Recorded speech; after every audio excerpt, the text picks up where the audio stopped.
ওকে, so যেটা বলছিলাম, আমাদের প্রিপারেশনের বিষয়টা আর কি, তোমরা ইতিমধ্যে জেনেছো অলরেডি যে আমাদের কি পড়া উচিত কি পড়া উচিত না।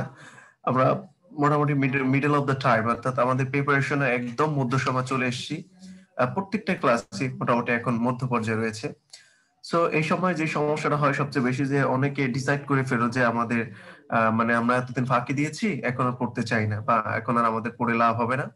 আবার অনেকে যারা পড়েছো, মানে খুব ভালো করে এতদিন পর্যন্ত পড়েছো, তারা আবার একটু গা ছাড়া ভাব দাও, এই কারণে যে অনেক পড়েছি এবার একটু স্টপ করি, পরে আবার পড়া শুরু করবো। সো মনে রাখবা, আমরা ছোটবেলায় একটা গল্প পড়েছিলাম, সেই গল্পটা হচ্ছে যে আমরা কচ্ছপের গতিতে আমরা জিততে চাই, খরগোশের মতো কতটুকু দৌড়ি আমরা ঘুমোতে চাই না। এবং তোমরা সেই ছোটবেলায় সেই গল্পটা দেখেছো যে কচ্ছপ কিন্তু জিতেছে, তার কনফিডেন্স এবং তার যে পরিশ্রম বা তার যে একদম আত্মবিশ্বাস যেটা ছিল আর কি, এবং তার নিয়মানুবর্তিতা যেটা, অর্থাৎ সময়ানুবর্তিতা যেটাকে আমরা বলি, সে কন্টিনিউ করেছে, সে জিতেছে। তো তোমাদেরকে জাস্ট একটু বললাম এই কারণে যে তোমরা কিন্তু হাল ছাড়া যাবে না, এক। দ্বিতীয় কথা হচ্ছে আবার মানে যারা খুব পারো বা যাদের মনে হয় যে একটু কনফিডেন্স গ্রো আপ হয়েছে, তারা আবার ভাববে যে আমি আর একটু পরে করবো, এখন একটু ঘুমিয়ে নেই বা অনেক কিছু করে নেই। সেগুলো কিছুই করা যাবে না। দেখো আজকে লেকচার ভিতরে আমাদের যেটা রয়েছে সেগুলো একটু কথা বলতে চাই। আজকে লেকচার রয়েছে, তোমরা অলরেডি দেখতে পেয়েছো, ব্যাকরণ থেকে রয়েছে শব্দ, অত্যন্ত ইম্পর্টেন্ট। এই শব্দকে আবার আমরা যখন ডিটেলস পড়বো তখন আমরা দেখবো যে তিন ভাগে আমরা ভাগ করব। কিছু শব্দ পাবো আমরা, আম, কিছু শব্দ পাবো যেগুলো দেখবো যে আমরা ঘুমায় নেই, কিছু শব্দ পাবো যেগুলো হচ্ছে উৎসগত ভাবে কয় প্রকার পাবো, তারপর হচ্ছে গঠনগত ভাবে শব্দ কত প্রকার সেটাও আমরা পাবো, তারপর পাবো যে অর্থগত ভাবে শব্দ কয় প্রকার। যখন এগুলো আমরা পড়বো ইনশাল্লাহ, তখন দেখানোর চেষ্টা করবো যে ঢাকা বিশ্ববিদ্যালয়ে এসব থেকে কিভাবে প্রশ্ন আসছে। এই এক ধরন গেল। এরপরে আছে তোমাদের যে বহু বচন বা এক বচন, বচনটা আমাদেরকে পড়তে হবে, সাথে রয়েছে সংখ্যাবাচক শব্দ, এবং সর্বশেষ রয়েছে বিপরীত শব্দ। এই বিপরীত শব্দগুলো পরের স্টাইল বা বিগতবার যে এসছে কিনা সেগুলো নিয়ে আমরা কথা বলবো ইনশাল্লাহ। চলো আজকে আমরা ক্লাসটা শুরু করে দিই আমাদের সাহিত্য পার্টটা নিয়ে। দেখো তোমাদেরকে আমার আমার ফার্স্ট ক্লাসে, ব্যক্তিগত ফার্স্ট ক্লাসে আমি জানিয়েছিলাম যে আমাদের ঢাকা বিশ্ববিদ্যালয় চান্স পাওয়ার জন্য আমাদের তিনটা জিনিসকে আমরা ফলো করবো। বাংলার ক্ষেত্রে বিশেষ করে বলেছিলাম তিনটা বিষয়কে আমরা ফলো করবো, একদম তিনটা স্ট্রিক্টলি। সেই তিনটা কি? এক, 9-10 ব্যাকরণ। যদি আমরা কোনো ব্যাকরণ পড়ি, 9-10 ব্যাকরণটা থেকে পড়বো। আমি বলে থাকি যে এই লেকচারটা শেষ করার পরে, প্রত্যেকটা লেকচার শেষ করার পরে তোমাদের যেই বইটা ধরতে হবে সেই বইটার নাম আছে 9-10 নবম দশম শ্রেণী ব্যাকরণ। স্যার এবং একটু স্যার, আপনার মাথাটা বোধহয় স্যার একটু কাটা যাচ্ছে একটু স্যার, যদি হ্যাঁ, হ্যাঁ স্যার, আরেকটু স্যার। জি স্যার, ঠিক আছে স্যার, ওকে, থ্যাংক ইউ। আচ্ছা, so নবম দশম শ্রেণীর ব্যাকরণটা আমরা পড়বো। এরপর দ্বিতীয় দ্বিতীয় হচ্ছে আমাদের ইন্টারমিডিয়েট টেক্সট বুক। তো যে এই থিওরিটা কেন, দেখো আমার আমার কাছে যেটা বিশ্বাস করি আমি, যে ঢাকা বিশ্ববিদ্যালয়ের টিচাররা যখন কোনো প্রশ্ন করবেন বা কোনো কিছু দেখে তারা প্রশ্ন করার চেষ্টা করবেন, তখন অবশ্যই তারা কোনো টেক্সট বুক বা হচ্ছে যেটা তোমার একদম মানে বেসিক বুক আর কি, বেসিক বই যেটা, সেটা ধরার চেষ্টা করবেন। যেমন কি, কখনই কখনো বাজারের কোনো বই তারা ধরবেন না, ছুঁইবেনও না। তাহলে আমাদের একদম বেসিক বুক যেটা আমাদের ছোটবেলা থেকে পড়ে সেই সরকার প্যাট্রোনাইজ করে, সেই বইটা কি? নবম দশম শ্রেণী ব্যাকরণ, এবং হচ্ছে আমাদের ইন্টারমিডিয়েট টেক্সট বুকটা। তো ইন্টারমিডিয়েট টেক্সট বুকে কি রয়েছে? 12-12-24টা গল্প, 12টা গল্প, এবং 12টা রয়েছে আমার কবিতা, এবং সাথে রয়েছে আমাদের দুটো উপন্যাস, মানে একটা উপন্যাস এবং একটা রয়েছে নাটক। এগুলো থেকে আমাদের প্রতি বছর প্রশ্ন হয় হয় হয়। এখন এই সত্যতা যদি আমি একটু যাচাই করতে চাই, তাহলে তোমাদেরকে আমি ধরো তোমাদের যদি বিশ্বাস নাই হয়, তাহলে চলো আমি তোমাদেরকে একটু দেখাতে চাই। আমার অন্য একটা লেকচার শিট থেকে আমি তোমাদেরকে দেখাবো, যদিও ব্যাকবনের লেকচার না, একটু খেয়াল করো যে মানে ঢাকা বিশ্ববিদ্যালয়ে কোথায় থেকে প্রশ্ন হয়, প্রশ্নের প্যাটার্নটা কি, সেগুলো নিয়ে আমি একটু কথা বলি, তোমাদেরকে দেখাই যে আসলে আমরা সঠিক কথা বলছি না ব্যাঠিক কথা বলছি। সবাই একটু স্ক্রিনের দিকে লক্ষ্য করো, আমার স্ক্রিনটা কি শেয়ার হয়েছে কিনা, নতুন যেটা আমি শেয়ার করতে চাচ্ছিলাম। জি স্যার, শেয়ার হয়েছে। আর আপনাদের যদি শেয়ার হয়েছে না? জি স্যার, আপনাদের এখানে এই স্যার যে শীটটা দিয়েছে এটা একটু দয়া করে আপনার স্ক্রিনশট দিয়ে রাখবেন, ঠিক আছে? এই স্যার আচ্ছা যে শীটটা দিয়েছে আপনার স্ক্রিনশট দিয়ে রাখবেন, যাতে হচ্ছে যে এটা আপনারা পরবর্তীতে পড়তে পারেন। ওকে, ধন্যবাদ স্যার। আচ্ছা, খেয়াল করে এখানে যেটা আমার দরকার, এখানে আসলে যেটা দরকার তোমাদেরকে দেখাতে চাই যে আমরা যে কথাগুলো বলি, এই যে কথাগুলো বলেছিলাম, 9-10 নবম দশম শ্রেণীর ব্যাকরণ, ইন্টারমিডিয়েট টেক্সট বুক, এবং এবং লাস্ট ছিল যে মুখস্থ বিষয়গুলো, কি কি পারিভাষিক শব্দ এক কথায় প্রকাশ, এই যে কথাগুলো বলেছি। চলো এবার এটা সত্যতা যাচাই করি। আমি সত্যতা যাচাই করার জন্য আসলে ঢাবি ভর্তি পরীক্ষা 2018-19 সেশন দেখবা, গ ইউনিট, গ মানে সি ইউনিট কমার্সে যা রয়েছে, তোমরা হাতে হাতে গুনবা যে কয়টা আছে, কয়টা প্রশ্ন আসছে, কোথায় থেকে এসছে। এক নম্বর, এবারে সংগ্রাম স্বাধীনতা সংগ্রাম, স্বাধীনতা শব্দটি কোন কারকে কোন বিভক্তি, কারক থেকে আসে, আমি বাদ দিলাম এটা। সাহিত্যটা আগে ধরি। ফরাসি বিপ্লবের পর প্রজাতন্ত্র সৃষ্টি করে কোনটা? এখন যদি তোমাদেরকে প্রশ্ন করি যে এটা কোন গল্প বা কবিতা, নাকি না বাহিরে থেকে এসছে, না এরকম কোন কোন শব্দই পড়ে নাই, দেখো ফরাসি বিপ্লবের পরই প্রজাতন্ত্র সৃষ্টি করে, কোন গল্প থেকে আসছে? কোন গল্প থেকে আসছে তোমরা জানো? জাদুঘরে কেন যাব, একটা গেল সাহিত্য থেকে। দুই নম্বর, তোমরা একটু উত্তর দিবা, রাবণের মায়ের নাম কি? এরকম কোন গল্প বা কবিতা এরকম তোমাদের কি ছিল কোনোদিন? বিভীষণের প্রতি মেঘনাদ। বিভীষণের প্রতি মেঘনাদ, খেয়াল করবা দুটো হলে কিন্তু সাহিত্য থেকে এসছে।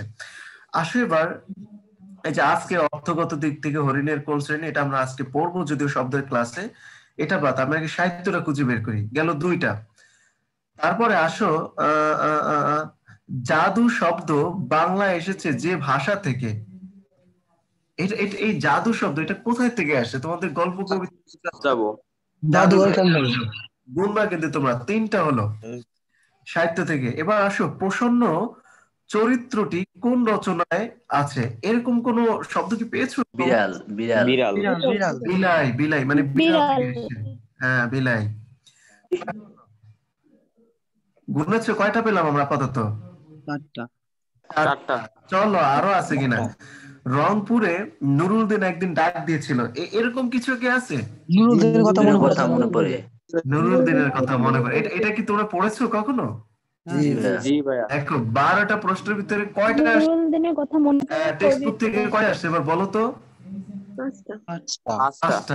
এবার এবার আমাদের মুখস্থ বিষয়গুলোর ব্যাপারে তোমাদেরকে যে আমি বলেছিলাম তার একটু সত্যতা যাচাই করি, যে আসে নাকি তোমাদের সাথে মিথ্যা মিথ্যা কথা বলেছি। আচ্ছা, এক নাম্বার, নিচের কোন শব্দগুচ্ছ সমর্থক? আমি তোমাদেরকে সমর্থক শব্দ পড়তে বলেছি কি বলি নাই? বলেছি তো। আমার ফার্স্ট ক্লাসে বলেছিলাম না তোমাদেরকে? জি ভাইয়া। জি ভাইয়া। একটা মুখস্থ বিষয় থেকে এসছে। ঝোলের লাউ অম্বলের কদু, বাগদারা কি পড়তে বলেছি নাকি না? কয়টা জি হলো? ভাইয়া। দুইটা, গণ। চলো এবার একটু নিচে যাই, নিচে যাই, নিচে গিয়ে দেখি এখানে এখানে মুখস্থ বিষয় থেকে 12টা থেকে আসছে দুইটা, তাহলে 5টা আর দুইটা কয়টা হলো? 7টা, তাই না? আর বাকি আছে কয়টা? 5টা সি ইউনিটে, এই 5টা আসছে তোমার ব্যাকরণ থেকে। সেম দেখো, যারা অন্য ইউনিটের আছে তারা মন খারাপ করো না ভাইয়া, আপনি কেন শুধু সি ইউনিটে দেখালেন, আমাদের বি ইউনিটে দেখাবেন না? চলো বি ইউনিট একটু দেখে আসি। আত্মাকে চিনলি আত্মনির্ভরতা আসে। আমি তোমাদের যে সাহিত্যের গুরুত্বটা বোঝানোর জন্য বা আমাদের প্রশ্নটা আমরা এদিক সেদিক পড়লে হবে না, আমাদেরকে ঠিকঠাক মতো ঠিক ওয়েতে পড়তে হবে, সেটার জন্য আমি মূলত এগুলো তোমাদেরকে দেখাচ্ছি সাহিত্যের পাঠ হিসাবে। আত্মাকে চিনলি আত্মনির্ভরতা আসে, এরকম কোন লাইন বলেছো জীবনে? আমার পথ। আমার পথ থেকে আসছে, তাই না? গেল একটা। গুনবা তোমরা। নেকলেস গল্পে শিশু নিয়ে, এই যে নেকলেস গল্প এরকম কিছু কি ছিল না এটা বাইরে থেকে আসছে বলো তো? নেকলেস গল্প ছিল, গল্প ছিল দুইটা। জীবন ও বৃক্ষ প্রবন্ধ, এটা এরকম কিছু কি পড়েছিল তোমরা? জি পড়েছি বাংলা জি ভাইয়া। মোতাহার হোসেন চৌধুরী। আচ্ছা, কয়টা হলো বলো তো আপাতত? কয়টা পেয়েছি? কয়টা পেলাম? তিনটা। আসো এবার, এটা এটা কি বয়স হলে এরা আর কিছু না হোক, মানে এরকম কিছু কি, এটা কোথা থেকে আসছে? বয়স, লাল সালু। লাল সালু থেকে। কয়টা হলো? 4টা, তাই না? ছেলেবেলায় অনুপমের চেহারা নিয়ে বিদ্রুপ করা, এটা এরকম কোন গল্প পড়েছো তোমরা? জি ভাইয়া। 5টা। এটা কিন্তু বি তে সবসময় বাংলা একদমই ফোকাস করে। পাখাল শব্দটা এরকম কোনো কিছু পড়েছো তোমরা? আশার দুঃখ। চাষ আর দুঃখ, কয়টা হয়েছে বলো তো ভাইয়া? 6টা না? আচ্ছা, এবার মুখস্থ বিষয়গুলো দেখি। ক্রন্দশী শব্দের আবিধানিক অর্থ কি? ক্রন্দশী মূলত এটা এক কথায় প্রকাশ থেকে আসছে, আসছে একটা, মানে এক কথায় প্রকাশ গেল এক। বানানটা আমি হয়তো এটা মুখস্থের ভিতর নয়, তোমাদেরকে আমি ট্রান্সলেশন, ওই যে প্রবাদ প্রবচন গুলো পড়তে বলেছিলাম, মনে আছে? আ বোল ফ্রম দ্য ব্লু, জি জি দুইটা গইন, কিন্তু তোমরা প্রশ্নের ধরন বুঝতে হবে আমাদেরকে আগে, সবার আগে। দুইটা গেল, আমার এটা এরকম করে কেন বারবার লাভ করে উপর উঠেছে। আ বোল ফ্রম দ্য, নিচে নামবে না এটা নাকি? আসছে। তারপরে ওয়ান শ্যালো ডাজন্ট, একই বছর দুইটা আসছে, দেখো one swallow doesn't make summer. বলেছিলাম পারিভাষিক শব্দ তোমাদেরকে বলেছিলাম, কয়টা হলো? 4টা। দেখো এই যে 6টা মুখস্থ থেকে 4টা আসছে, তারপরে ইয়া থেকে আসছে কয়টা? টেক্সট বুক থেকে আসছে 6টা, 10টা, আর বাকি 6টা আসছে তোমার ব্যাকরণ থেকে। তো এইটা আমি দেখানোর কারণ হচ্ছে এটাই যে তোমাদের বিশ্বাসটা গ্রো আপ করা জাস্ট। তোমরা অনেক সময় এদিক সেদিক ঘোরাফেরা করো, কি পড়বো কি পড়বো না, সাহিত্যটা পড়া উচিত না, সাহিত্যটা থেকে প্রশ্ন আসে না। তো এবার তোমাদের বলো যে আমাদের সাহিত্যের কি গুরুত্ব আছে না নাই, কি মনে হচ্ছে তোমাদের? জি ভাইয়া আছে। গুরুত্ব জি আছে না? স্যার আছে। গুরুত্ব আছে, কিন্তু বুঝতে হবে তোমাদেরকে। এবং তোমাদেরকে যে মুখস্থ, আমি কিন্তু অবান্তর একটা কথা বলি নাই। আমি তোমাদের যেসব কথাগুলো বলেছি, যেহেতু অনেক বছর ক্লাস নেই, তোমাদেরকে জেনে শুনে বুঝি তোমাদেরকে এগুলো মূলত পড়তে বলি, কারণ এগুলো তোমাদের পড়া উচিত। এগুলো পড়লে ইনশাল্লাহ এখান থেকে কমন পড়ে। সো এটা আজকে জাস্ট একটু তোমাদেরকে দেখিয়ে দিলাম। চলো আজকে আমাদের যে সাহিত্যটা রয়েছে সেগুলো নিয়ে আমি তোমাদেরকে একটু টুকটাক কথা বলতে চাই, বলে দিতে চাই ফার্স্টে একদম।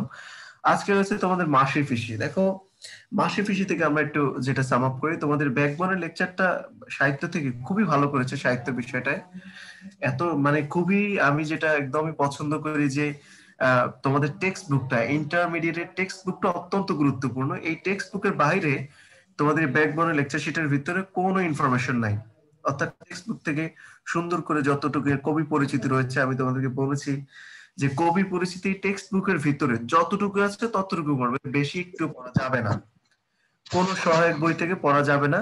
সো এই লেকচার শিটের ভিতরে আমি দেখতে পাচ্ছি যে অর্থাৎ তোমাদের টেক্সট ছিল ততটুকু এখানে রয়েছে। সো তোমরা টেক্সট বুকের ইনফরমেশনটা, এই ব্যাকবনের ইনফরমেশন যাই হোক একটা পড়লি হলো। কবি পরিচিতি, মাসি পিসির আছো, এই মাসি পিসির কতগুলো শব্দের অর্থ পাবে। সালতি, অত্যন্ত ইম্পর্টেন্ট একটা শব্দ, সালতি। সালতি কি তোমরা বুঝবা যে তাল গাছ বা শাল কাঠ। শাল গাছ দিয়ে একটা সরু ডোঙা, মানে ডোঙা না মূলত নৌকা টাইপের আর কি। আর এটা অত্যন্ত ইম্পর্টেন্ট সালতি শব্দটা। কদম চাট, এটা ইম্পর্টেন্ট না। তারপর খপর, খপর এটা হচ্ছে খবর, মূলত এগুলো আসবেন হয়তো। বাট তারপর হচ্ছে কলকে পোড়া ছেকা, মানে এই যে কতগুলো টার্ম আছে। কোন্দা, ও বলেছে কোন্দা।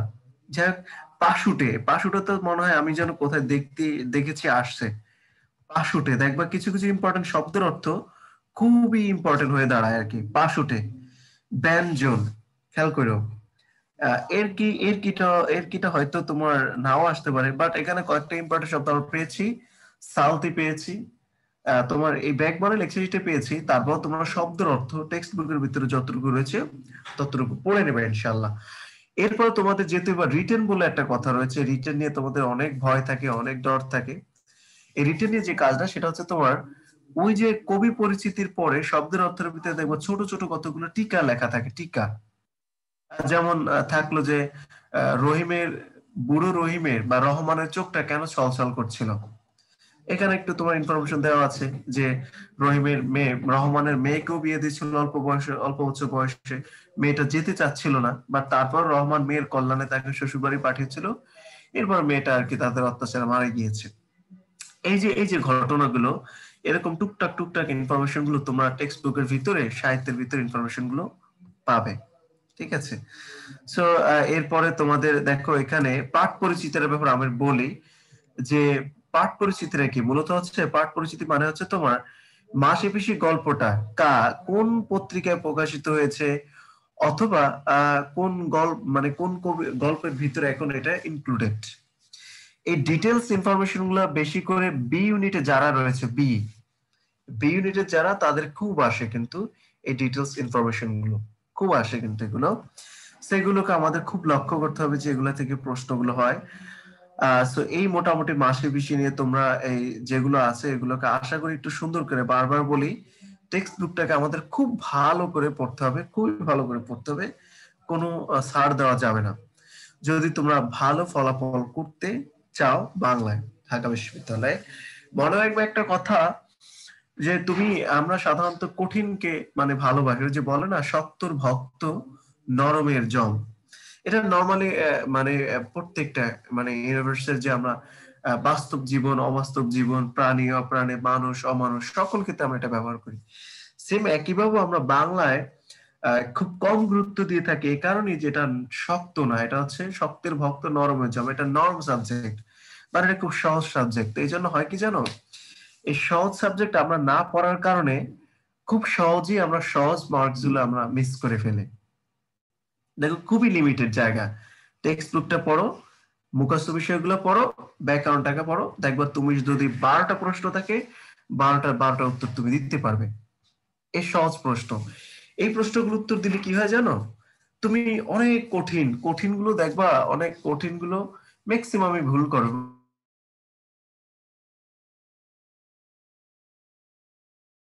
হয়ে যাবে চান্স পাওয়া, যারা সহজ গুলো মিস করবে।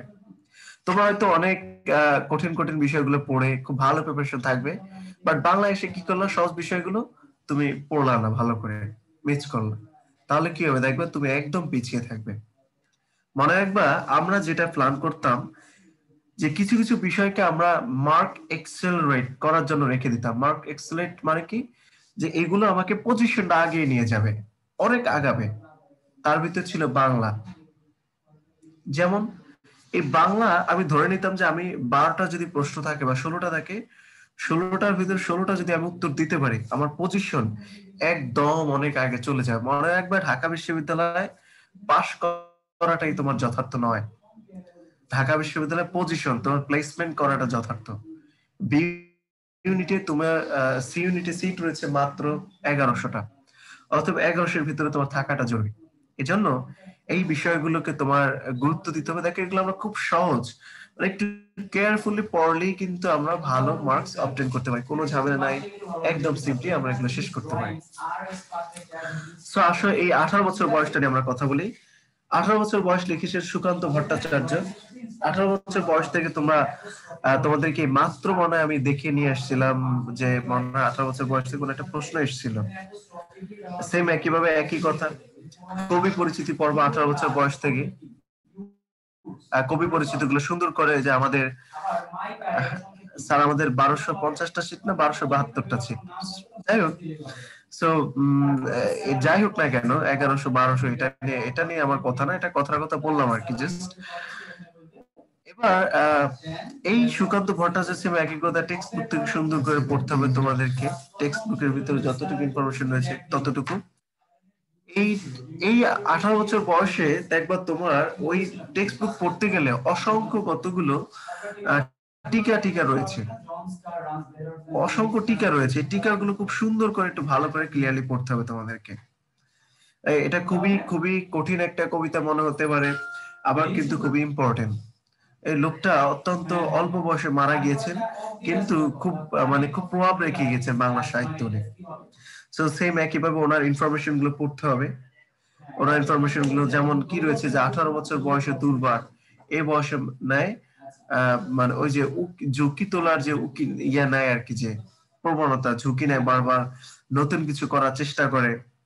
এই কথাগুলোকে সুন্দর করে টিকা ভাষ্য মানে ছোট ছোট করে তোমাদের সাহিত্যের ভিতরে রয়েছে, টেক্সট বুকের ভিতরে রয়েছে। বারবার বলি তোমাদের টেক্সট বুকে যতটুকু রয়েছে এই ইনফরমেশন গুলো পড়ো। পাঠ পরিচিতি পড়তে হবে তোমাদেরকে খুব সুন্দর করে, তাহলে দেখবা তোমাদের আশা করি মোটামুটি ইনশাল্লাহ এখান থেকে কমন পড়বে, এর বাইরে থেকে আসবে না। আমি তোমাদেরকে বলেছিলাম যে একটা ইনফরমেশনও তোমাদের টেক্সটের বাইরে থেকে আসবে না। তোমরা এইবার তো দেখিয়েছি তোমাদেরকে বিগত বছর প্রশ্নগুলো তোমরা দেখতে পেয়েছো। সো এই জন্য টেক্সট বুকটাকে খুব ভালো করে পড়বা। 18 বছর বয়স, কবিতাটাকে একটু সুন্দর করে তোমাদেরকে পড়তে হবে। সো এই হলো মোটামুটি। এবার আসো আমাদের আর কি রয়েছে সাহিত্য থেকে, আমরা একটু সেটা দেখি। রয়েছে ফেব্রুয়ারি 1969 শামসুর রহমানের।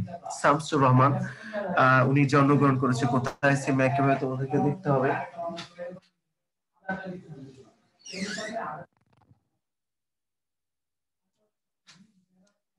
উনি জন্মগ্রহণ করেছে কোথায় এটা তোমাদেরকে দেখতে হবে।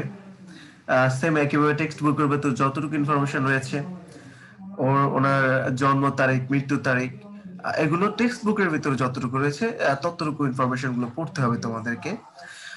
এরপর ওনার কবিতাটাকে একটু সুন্দর করে পড়া উচিত। যেমন উনি বারবার কৃষ্ণচূড়ার সাথে আমাদের শহীদের যে রক্তকে তুলনা করেছেন।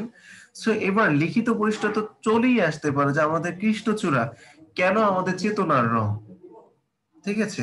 তারপর উনি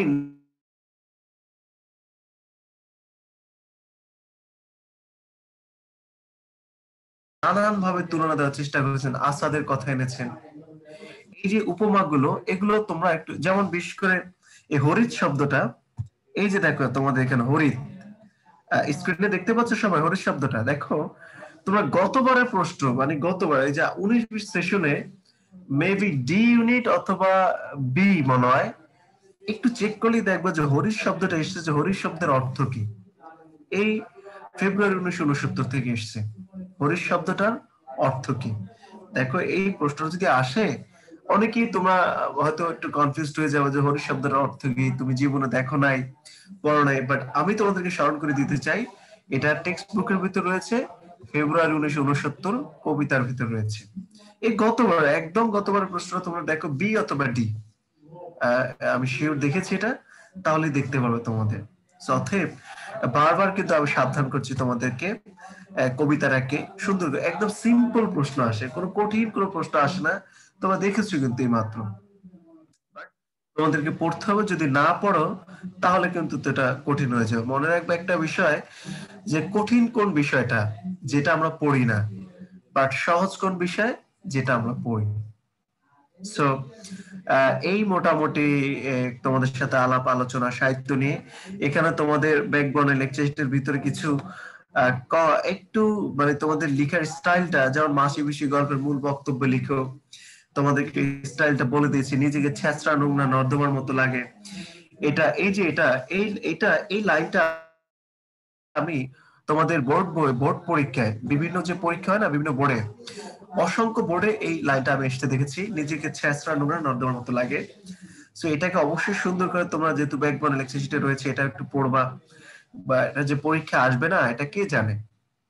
সো এরপরে আমরা শেষের দিকে এই রচনা নিয়ে আমরা কথা বলেছি একদম ফার্স্ট ক্লাসে, যে প্রত্যেকটা রচনাকে তোমরা, যেহেতু ঢাকা বিশ্ববিদ্যালয় অত্যন্ত লিমিটেড পেজ দেওয়া থাকে, মাত্র 10 লাইন লিখতে বলে, একটা পেজের ভিতরে তোমার 2টো প্রশ্ন উত্তর লিখতে বলা হয়।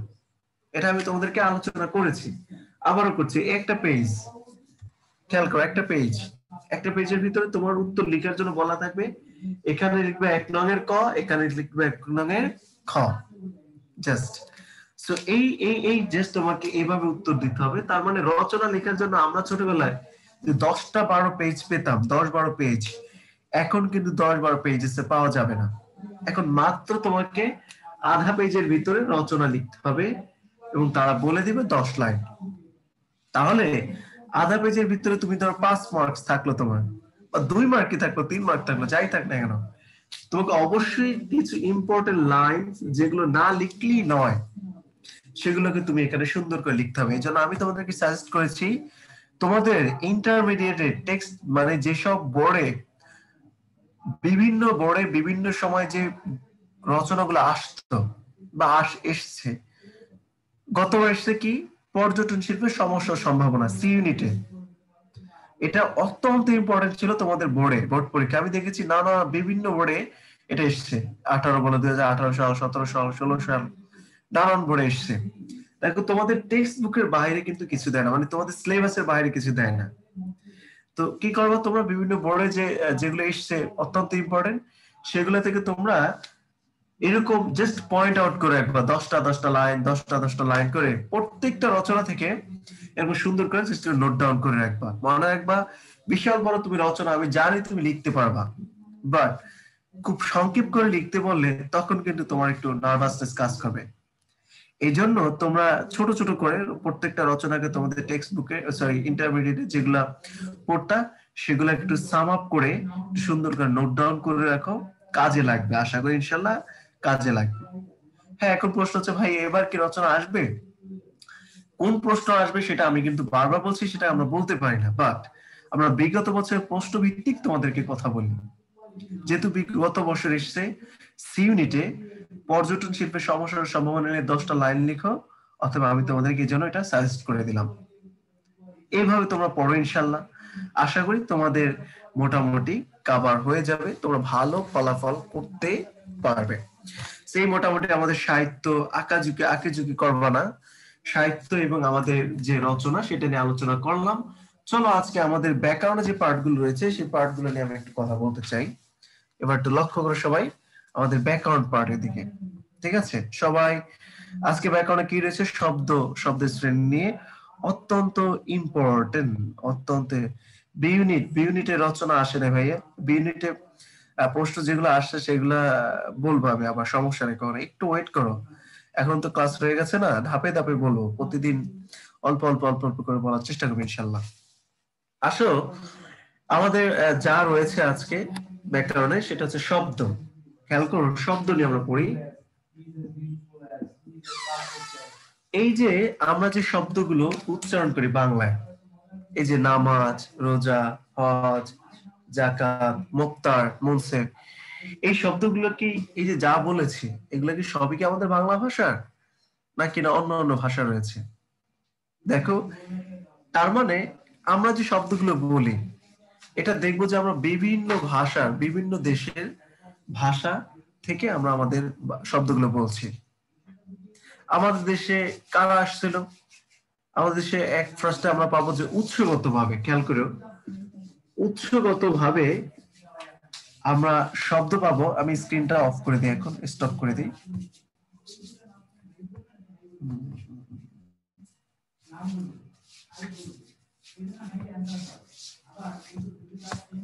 সেলিম ভাই ক্যামেরাটা ধরেন সামনে আনে কিভাবে?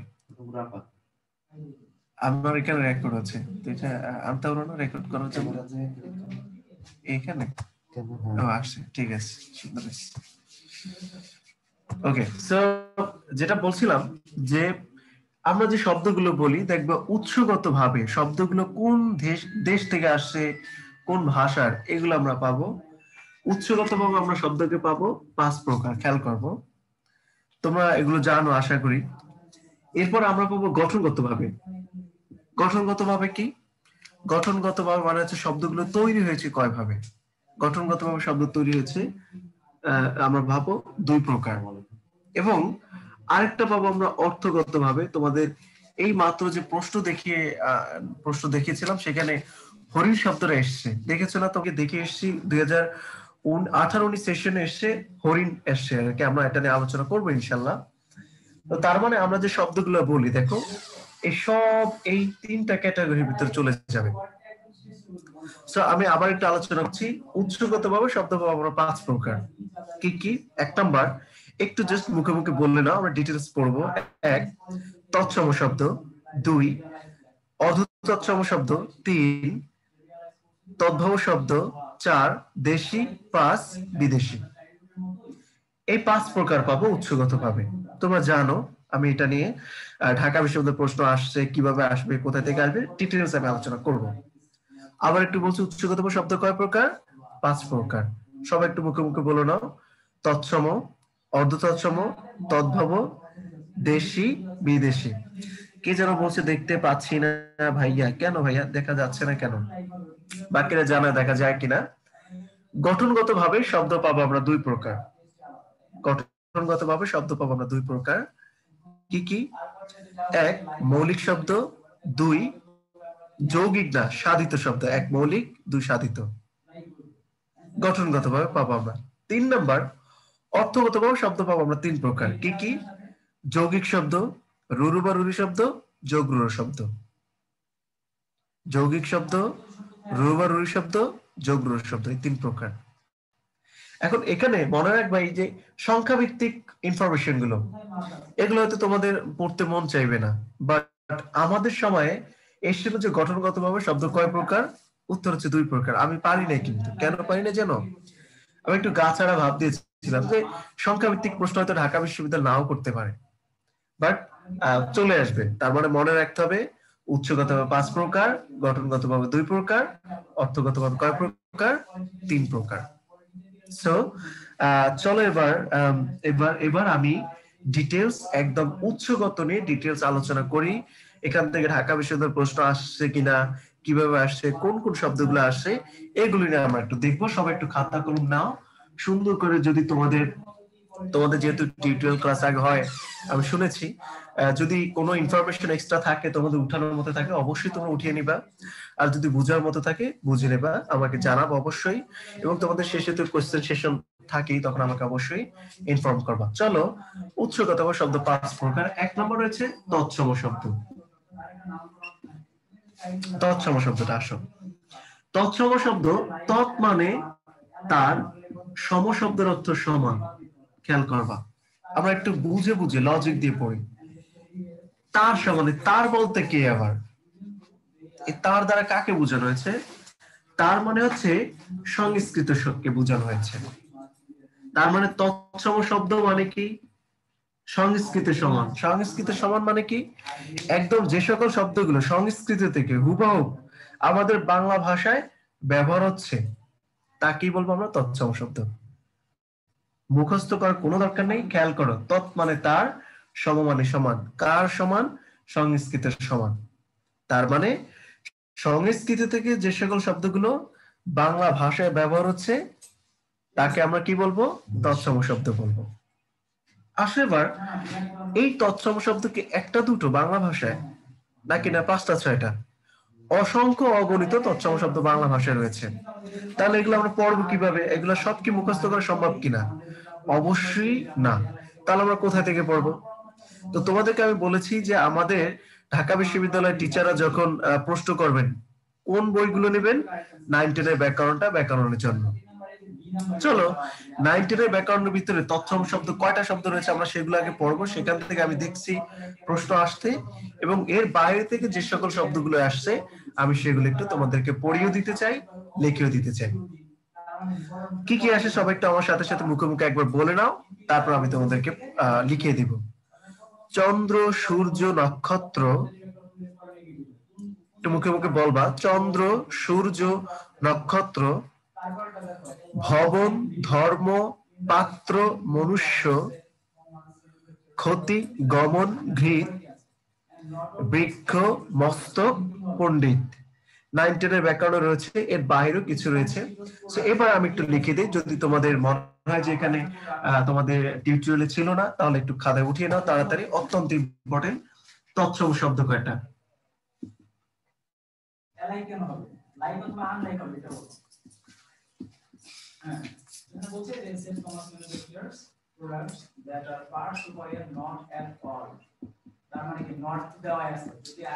ভবন, ধর্ম, পাত্র, মনুষ্য। ক্ষতি, গমন,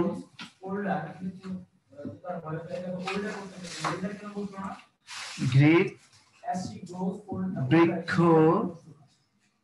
মস্তক, আরেকটা রয়েছে পণ্ডিত। বলেছি যাদের উঠানো দরকার একটু সুন্দর করে উঠিয়ে নাও। যদি মনে করো যে ইনফরমেশন গুলো নতুন তাহলে তুলে নাও। এই কটা আমাদের 9, 10 এর ব্যাকরণ, এবং এর বাইরে বিভিন্ন জায়গায় এসছে, সেই জন্য আমি এগুলো উঠিয়ে দিলাম। তোমরা একটু ইনশাল্লাহ আশা করি এখান থেকে কমন পড়ে যেতে পারে যদি তৎসম শব্দ থেকে প্রশ্ন আসে। উঠিয়েছে তোমরা আশা করি। আসো এর বাইরে, এটা তো লিমিটেড কয়েকটা শব্দ, এর বাইরে তৎসম শব্দ চিনবা কিভাবে সেটা আমাদের জানা দরকার। তাহলে আমাদের অনেক শব্দ আমরা বুঝে ফেলবো যেটা তৎসম শব্দ। চিনবা কিভাবে সেটা নিয়ে আমি তোমাদেরকে সাবধান করি। মনে রাখবা, যদি তৎসম শব্দ চিনার উপায় তোমরা একটু সুন্দর করে নোট ডাউন করবা। কিন্তু 1 নম্বর, যদি শব্দের ভিতরে মূর্ধন্য ন থাকে, চোখ খেটে নির্দ্বিধায় বলে দিবে এটা তৎসম শব্দ। 2 নম্বর, যদি শব্দের ভিতরে মূর্ধন্য স থাকে, সেম একই কথা, চোখ খেটে নির্দ্বিধায় বলে দিবা এটা তৎসম শব্দ। আসো আর কি মনে রাখবা, যদি শব্দের ভিতরে কিও থাকে, কিও সেম একই কথা, একদম উইদাউট এনি কনফিউশন তুমি বলে দিবে এটা তৎসম শব্দ। আর কি থাকতে পারে? এটা এই যে ব্রাহ্মণ লিখতে যেটা, তাও তুমি বলে দিবা এটা তৎসম শব্দ গেল। 3 নাম্বার এটা এভারেজ কথা বলতে চাচ্ছি তোমাদেরকে, সেটা কি শব্দ যদি কঠিন হয়, কঠিন শব্দগুলোকে তুমি তৎসম শব্দ বলবা। কঠিন শব্দ আমি কি বোঝাতে চাচ্ছি, দেখো তোমরা কি কখনো বলো যে আমার বাড়িতে অগ্নি লেগেছে, না বলে আগুন লাগছে? কোনটা বলো? অগ্নি বলো না আগুন বলো? অবশ্যই তোমরা অগ্নি বলো না আগুন বলো। দেখো অগ্নিটা কঠিন না আগুনটা কঠিন? অগ্নিটা কঠিন। তাহলে অগ্নি শব্দটা কঠিন শব্দটা, এটাকে আমরা বলবো। তাহলে এই মোটামুটি দেখো আমরা এই শব্দগুলো পড়বো ইনশাল্লাহ, যেহেতু এগুলো 9, 10 এর বই, বিভিন্ন বিষয় বিভিন্ন সময় বিভিন্ন ইয়েতে আসছে, সেগুলো আমি দিলাম, চেনার উপায় আমি বলে দিলাম। আশা করি তৎসম শব্দ নিয়ে তোমাদের ঝামেলা হবে না, তোমরা তুলতে পেরেছো আমার বিশ্বাস। লাস্টের কথাগুলো আরেকটু বলবেন? কোনটা ভাইয়া? ওই যে আপনার স এবং খিওর এটা আমি নেটের কারণে শুনি নাই। এটা হচ্ছে খিও অথবা এই যে এই ব্রাহ্মণ লিখতে, এটার উচ্চারণটা হচ্ছে ম। যদি এটা থাকে তাকেও আমরা বলবো তৎসম শব্দ। আরেকটা বলেছি এভারেজ কথা, যে শব্দটা যদি কঠিন হয় তাহলে আমরা তাকে বলবো তৎসম শব্দ। ঠিক আছে, বুঝতে পেরেছো? এবার তুলে না, এবার গেল এটা। আসে এবার অর্ধ তৎসমটা নিয়ে আমরা একটু কথা বলতে চাই।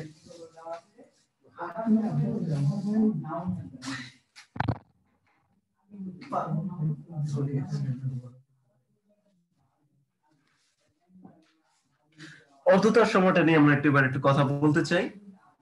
খেয়াল করো, প্রশ্ন ধরনটা তো বুঝতে পেরেছো আশা করি। অর্ধতার সময় খেয়াল করো, অর্ধ তৎসম। আমরা শেষের দিকে তোমাদের লেকচার শিট থেকে দেখিয়ে দিব কোনটা পড়তে হবে কোনটা পড়তে হবে না। আগে আমরা একটু এভারেজ একটা টাস্ক দিয়ে দিতে চাই। অর্ধ তৎসম কি দেখো, অর্ধ তৎসম মানে হচ্ছে বুঝাই তো যাচ্ছে, দেখো বোঝা যাচ্ছে না? অর্ধ মানে কি আধা, তৎসম মানে কি সংস্কৃতের সমান। তার মানে কি হচ্ছে সংস্কৃত হুবহু সংস্কৃত শব্দ না। তাহলে কি সংস্কৃত শব্দ না হয়নি, সংস্কৃত থেকে কিঞ্চিত পরিবর্তন হয়ে এখন মানে সামান্য একটু পরিবর্তন হয়ে এখন আমাদের বাংলা ভাষায় ব্যবহার হচ্ছে। এখান থেকে ঢাকা বিশ্ববিদ্যালয় খুব একটা বেশি প্রশ্ন আমি আসতে দেখি নাই। তারপর আমাদের নবম দশম শ্রেণীতে যে কটা উদাহরণ রয়েছে সে কটাকে আমাদের পড়তে হবে, সাবধান থাকতে হবে আমাদেরকে। যদি এসে যায় তাহলে কি এসেছে আমরা শব্দগুলো একটু দেখি। অর্ধ তৎসম কি, 1 নম্বর রয়েছে গৃহিণী থেকে গিন্নি, অর্ধ তৎসম শব্দ। বৈষ্ণব থেকে বৈষ্ণব, অর্ধ তৎসম শব্দ। শ্রাদ্ধ, মানুষ মারা গেলে শ্রাদ্ধ খায় না, এই বৈষ্ণব মানে কি? বৈষ্ণব আমার মনে হয় যে এখানে যারা হিন্দু ধর্ম রয়েছে তারা জানো, বৈষ্ণব মনে হয় এক ধরনের জাতি বোঝাচ্ছে আর কি, বৈষ্ণব জাতি বা একটা ধর্ম। শ্রাদ্ধ মানে হচ্ছে 40-এ খাওয়া, যে মানুষ মারা গেলে যে 40-এ খাওয়ায়, সেটা মনে হয় আমার মানে শ্রাদ্ধ বোঝায়। এটাকে এখন আমরা বলি শ্রাদ্ধ, গেল এটা। এরপর রয়েছে কি জ্যোৎস্না, জ্যোৎস্না অত্যন্ত কঠিন। আমরা কিন্তু এখন আর স্টাইল করে জ্যোৎস্না এরকম বলি না, আমরা বলি জ্যোৎস্না, জ্যোৎস্না রাত, তাই না? জ্যোৎস্না। এই যে দেখো কঠিন কঠিন শব্দ, গৃহিণী থেকে গিন্নি, বৈষ্ণব থেকে বৈষ্ণব, শ্রাদ্ধ থেকে শ্রাদ্ধ, জ্যোৎস্না থেকে জ্যোৎস্না, এগুলো হচ্ছে সামান্য একটু পরিবর্তন হয়ে আমরা কিন্তু ব্যবহার করি। এর নাম হচ্ছে অর্ধ তৎসম শব্দ। যদি তোমাদের এখানে এই শব্দগুলো না জানতা তাহলে এটা অবশ্যই উঠিয়ে রাখতে হবে, অবশ্যই উঠিয়ে রাখতে হবে। তোমরা ছাড় দেওয়া যাবে না এইসব ক্ষেত্রে, কারণ এগুলো ছাড় দেওয়া মানে তুমি রিস্কে পড়া, তোমার একটু মানে মানে বিপন্ন। স্যার ওটা কি বৈষ্ণব? বৈষ্ণব, বৈষ্ণব, বৈষ্ণব থেকে বৈষ্ণব। জি স্যার। ওকে, গেল এটা। আসো এবার আসো আমরা তদ্ভব শব্দটা নিয়ে আমরা এটা আলোচনা করি। তদ্ভব শব্দ, তদ্ভব, আসো এটা পরিচয়টা একটু আমরা জেনে নেই। তদ্ভব শব্দের পরিচয়টা কি? তদ, তদ, তদ শব্দের অর্থ হচ্ছে তার, সেম একই কথা। ভব, ভব শব্দের অর্থ হচ্ছে উৎপন্ন। খেয়াল করো, তার মানে কি পেলাম আমরা? তৎ মানে তার, ভব শব্দের অর্থ কি? উৎপন্ন। তার মানে কি মনে আছে তো আমাদের? সংস্কৃত, সংস্কৃতি থেকে উৎপন্ন। তার মানে দেখো একটু কি হতে পারে ডেফিনেশনটা, মুখস্থ করবো না, ডেফিনেশন বুঝবা, থিম নিবা। সংস্কৃতি থেকে উৎপন্ন তার মানে শব্দটার রুটটা তোমার হচ্ছে সংস্কৃততে, মানে এটা সংস্কৃত থেকে কি হয়েছে? পরিবর্তন হয়ে, একদম পরিবর্তন হয়ে অন্য একটা শব্দ উৎপন্ন হয়েছে, তাকে বলা হয় তদ্ভব শব্দ। আমরা তৎসম পড়েছি কি? হুবহু সংস্কৃত শব্দ। অর্ধ তৎসম সামান্য পরিবর্তন হয়েছে। তদ্ভবটা হচ্ছে কি? সংস্কৃত থেকে মূল তুমি একটা সংস্কৃত পাবে, বাট একদম সেটা পরিবর্তন হয়ে এখন অন্য একটা শব্দ ব্যবহার হবে। তদ মানে তার, ভব মানে কি? উৎপন্ন। এখন এই পরিবর্তনটা কিভাবে হয় দেখো, শব্দ ছিল চর্মকার, খেয়াল করবা, এই চর্মকার হচ্ছে সংস্কৃত শব্দ। মনে রাখবে একটা কথা এখানে তোমাদেরকে বলে রাখি, পৃথিবীতে যে আমরা যে ভাষাগুলো বলি, এই যে ভাষা, আমরা শুদ্ধ ভাষায় কথা বলি, অথবা দেখো রবীন্দ্রনাথ ঠাকুর বলতো কি হস্ত, এই যে এটাকে বলতো তারা কি হস্ত। আচ্ছা আজকাল কি তোমরা কি হস্ত বলো না হাত বলো? এই হাতটা কোথায় থেকে আসছে? দেখো এই হস্ত বলতো রবীন্দ্রনাথ, রবীন্দ্রনাথের ভাষা কিন্তু আজকে বিলীন হয়ে গেছে। আমরা কিন্তু আজকে হস্ত বলি না, আমার হস্ত ব্যথা করে, আমি কিন্তু বলি না, আমি বলি হাত। কিভাবে বলি?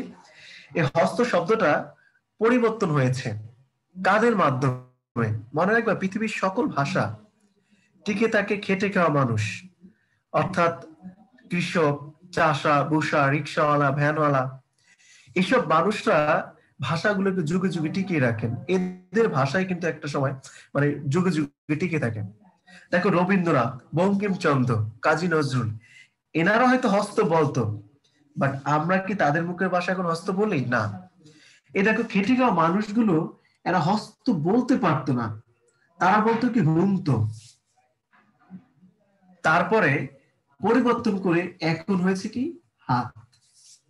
এই যে দেখো হস্ত সংস্কৃত শব্দ, এই যে দেখো প্রেম, এই যে খেটে খাওয়া মানুষ, তাদের মাধ্যমে পরিবর্তন হলো কি হুন্ত, এখন হয়ে গেছে কি হাত। সংস্কৃত থেকে দেখো, সংস্কৃত থেকে পরিবর্তন হয়ে, একদম পরিবর্তন হয়ে এখন আমরা যে শব্দের উচ্চারণ করি তার নাম হচ্ছে তদ্ভব শব্দ। এটার নাম কি? তদ্ভব শব্দ। আর এটা কি? সংস্কৃত শব্দ। খেয়াল করে একটু লেখাগুলো একটু পেঁচানো মনে হচ্ছে, তোমরা একটু বুঝে নিও। সংস্কৃত থেকে তদ্ভব হয়েছে। এখন তাহলে হুন্তটা কি? এটা কোন ধরনের পরিবর্তন? এটা নিয়ে জাস্ট জেনে রাখো, এই যে মাঝখানে যারা পরিবর্তন করেছে এরা কি মূলত? এরা দেখো হচ্ছে খেটে খাওয়া মানুষ, চাষা বুষা, অর্থাৎ এই যে নিম্ন শ্রেণী যাদেরকে আমরা বলি, আসলে এরা ভাষার প্রাণ।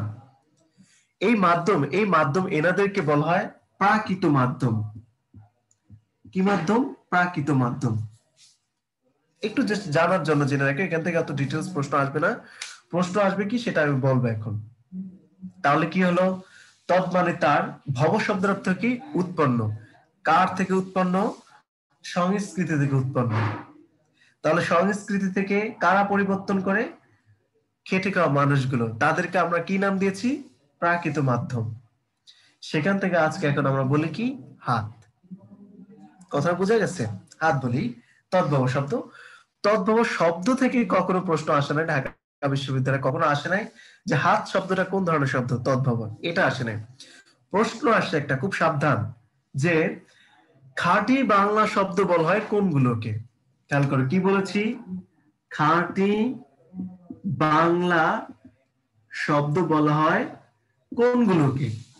উত্তর, তদ্ভব শব্দকে বলা হয় খাঁটি বাংলা শব্দ। উঠিয়ে রাখো, তদ্ভব শব্দকে বলা হয় কি?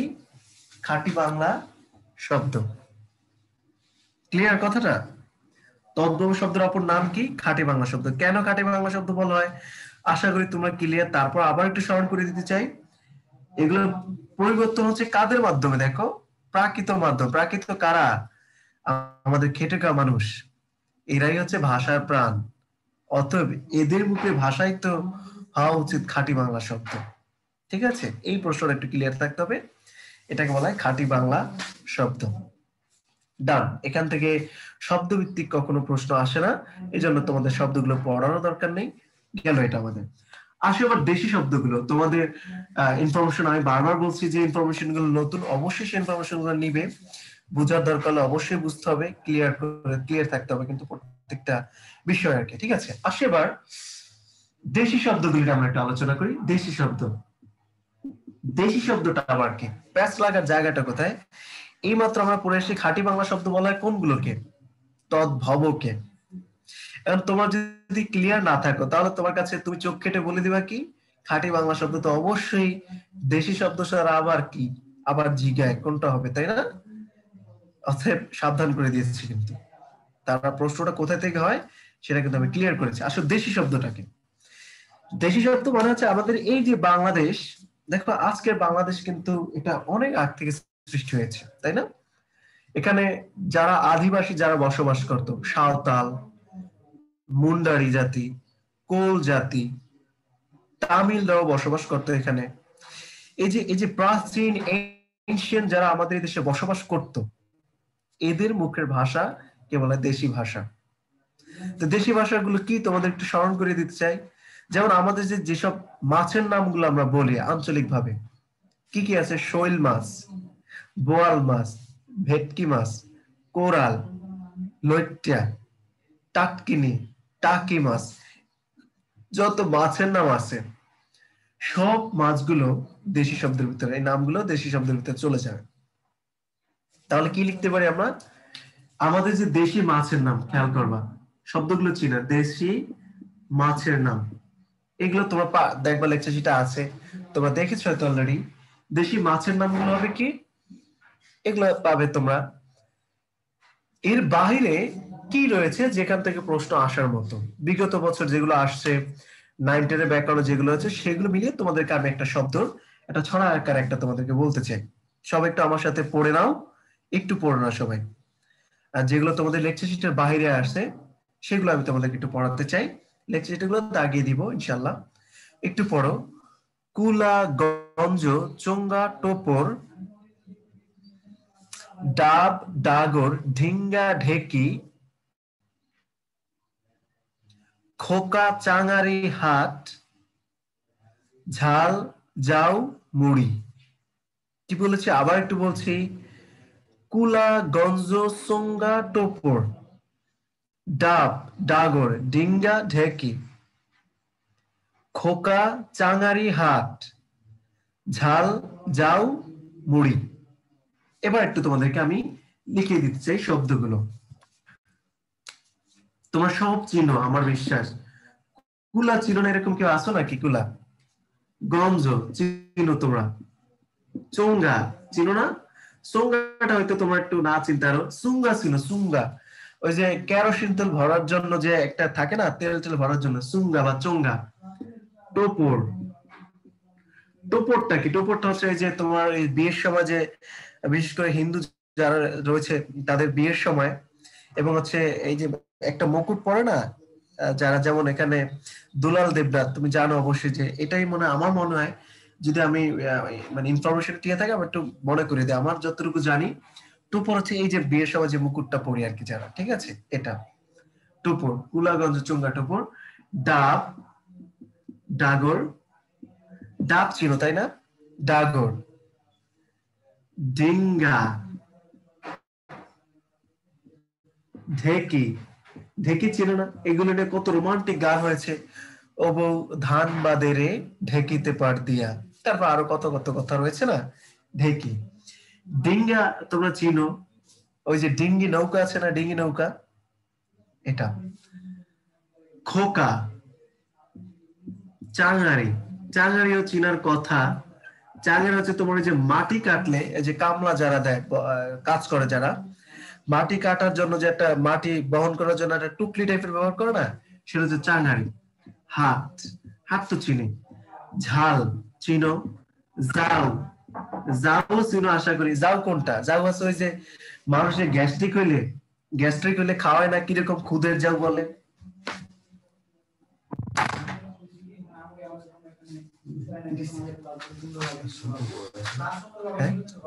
ছোট একটা বোর্ড আছে না, হ্যাঁ এটা দুইটা ক্লাস আছে, একটা দুইটা আছে। ছোট বোর্ডটা নিয়েছি, দুইটা সমান দরকার লাগে ইউজ করা, তাহলে এখানে সবাই ক্লাস নিতে হবে। দুইটা সবার ক্লাস আছে, এটা খুলে নিয়ে আসতে হবে। খুলে নিয়ে আসলাম, আমার অফিস থেকে বলছিলাম, আমি তো বোর্ডটা আনলাম না। আসলে যেটা বলছিলাম, সরি ফর ইন্টারাপশন, একটু খেয়াল করো। ঝাল যাও মুড়ি, খেয়াল করো, মুড়ি চিনো তোমরা, ঝাল যাও মুড়ি। তোমরা যদি উঠানো দরকার পড়ে একটু উঠিয়ে নাও তাড়াতাড়ি প্লিজ ভাইয়া, ইনফরমেশন গুলো খুবই গুরুত্বপূর্ণ, দেশি শব্দ এগুলো, তো একবার পড়েও নাও। যাও আমার পছন্দের খাবার ভাই, খাইও তাহলে বেশি বেশি খাইবা, যাও আমার পছন্দের খাবার। ওকে, সো এগুলো একটু উঠিয়ে নাও, আশা করি তোমরা উঠিয়ে নিয়েছো এই দেশি শব্দগুলো। আসো এবার এখান থেকে আর একটু ডিটেলস প্রশ্ন আমি আসতে দেখেছি, যেমন বিগত বছর কি প্রশ্নগুলো এসছে সেগুলোকে আমি একটু দেখি। এসছে কি কুড়ি শব্দটা, কুড়ি, কুড়ি মানে কি তোমরা জানো? 20 টাকা, 20 টাকা, তাই না? 20 টাকা বলে না, 20 টাকা। এসেছে এটা দেশি শব্দ শিওর, বা দেশির কোন জাতি এটা ব্যবহার করত? পাশে লিখে রাখবা কোল ভাষা, কোল, এটা উঠিয়েছো না, কোল ভাষা, কোল ভাষা, এটা কুড়ি।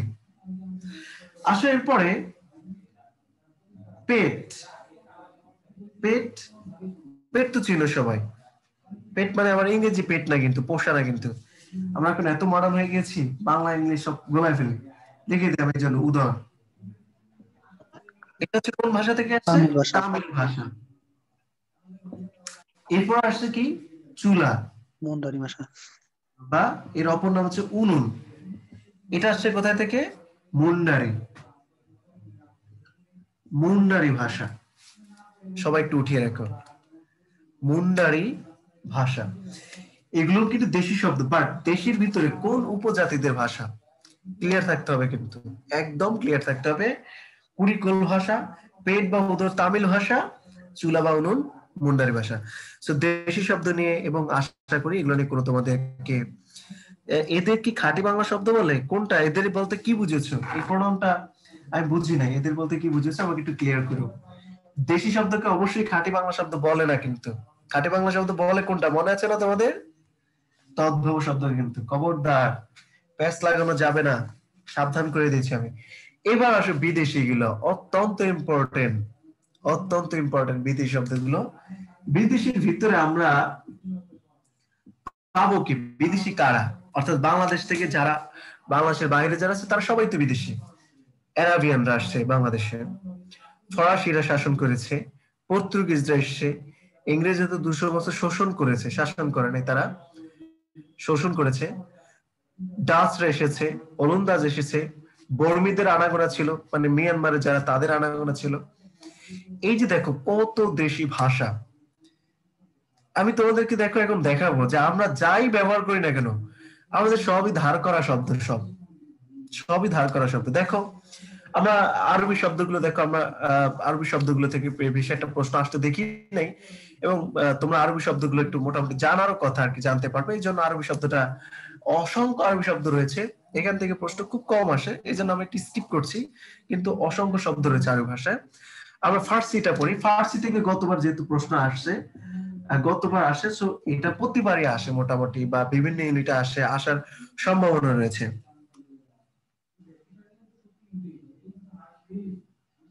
আচ্ছা, ফার্সি কোনটা খেয়াল করো। ফার্সি হচ্ছে তোমার বর্তমানে যে ইরান রয়েছে না, ইরানের যে ভাষা সেটা হচ্ছে ফার্সি, বা পারস্যের ভাষা ফার্সি।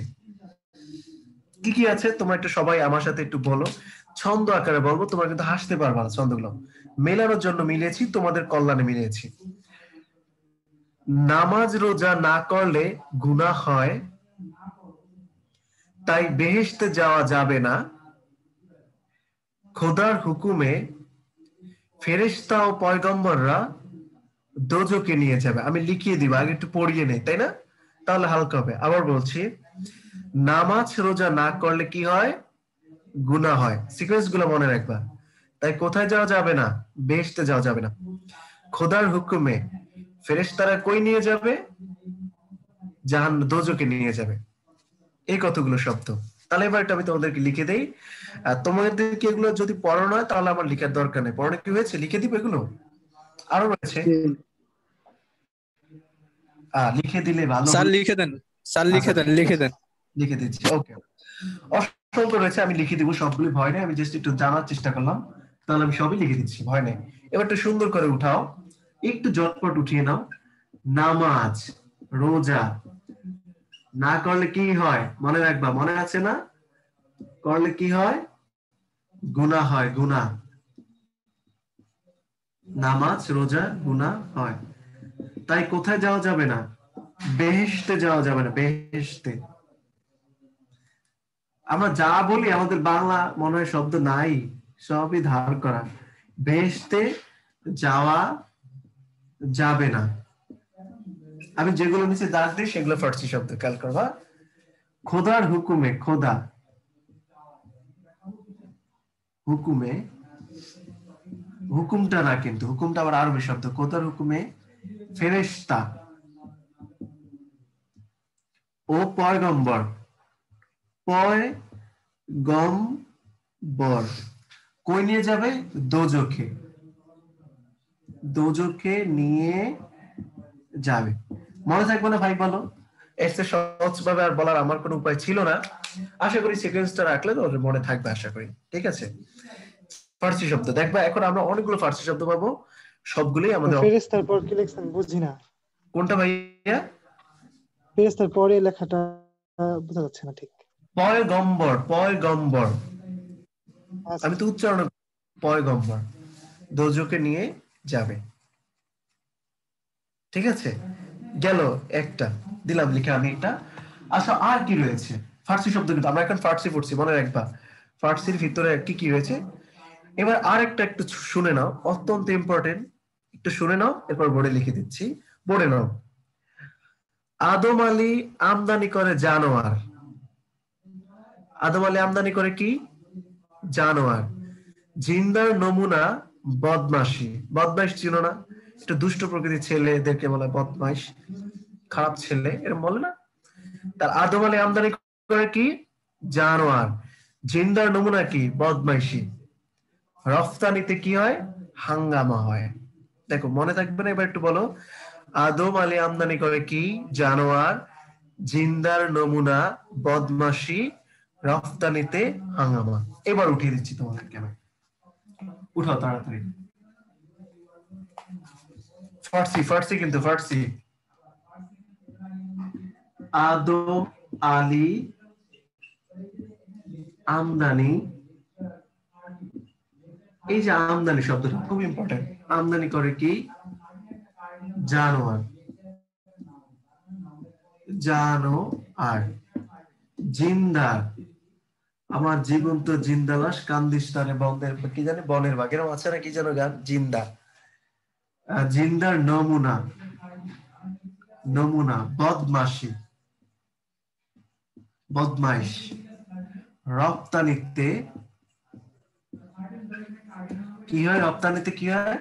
হাঙ্গামা হয়। হাঙ্গামা, হাঙ্গামা তো বুঝো তোমরা, টার্মোয়াইল সিচুয়েশন। রপ্তানিতে হাঙ্গামা, এই কটা উঠিয়ে রাখো।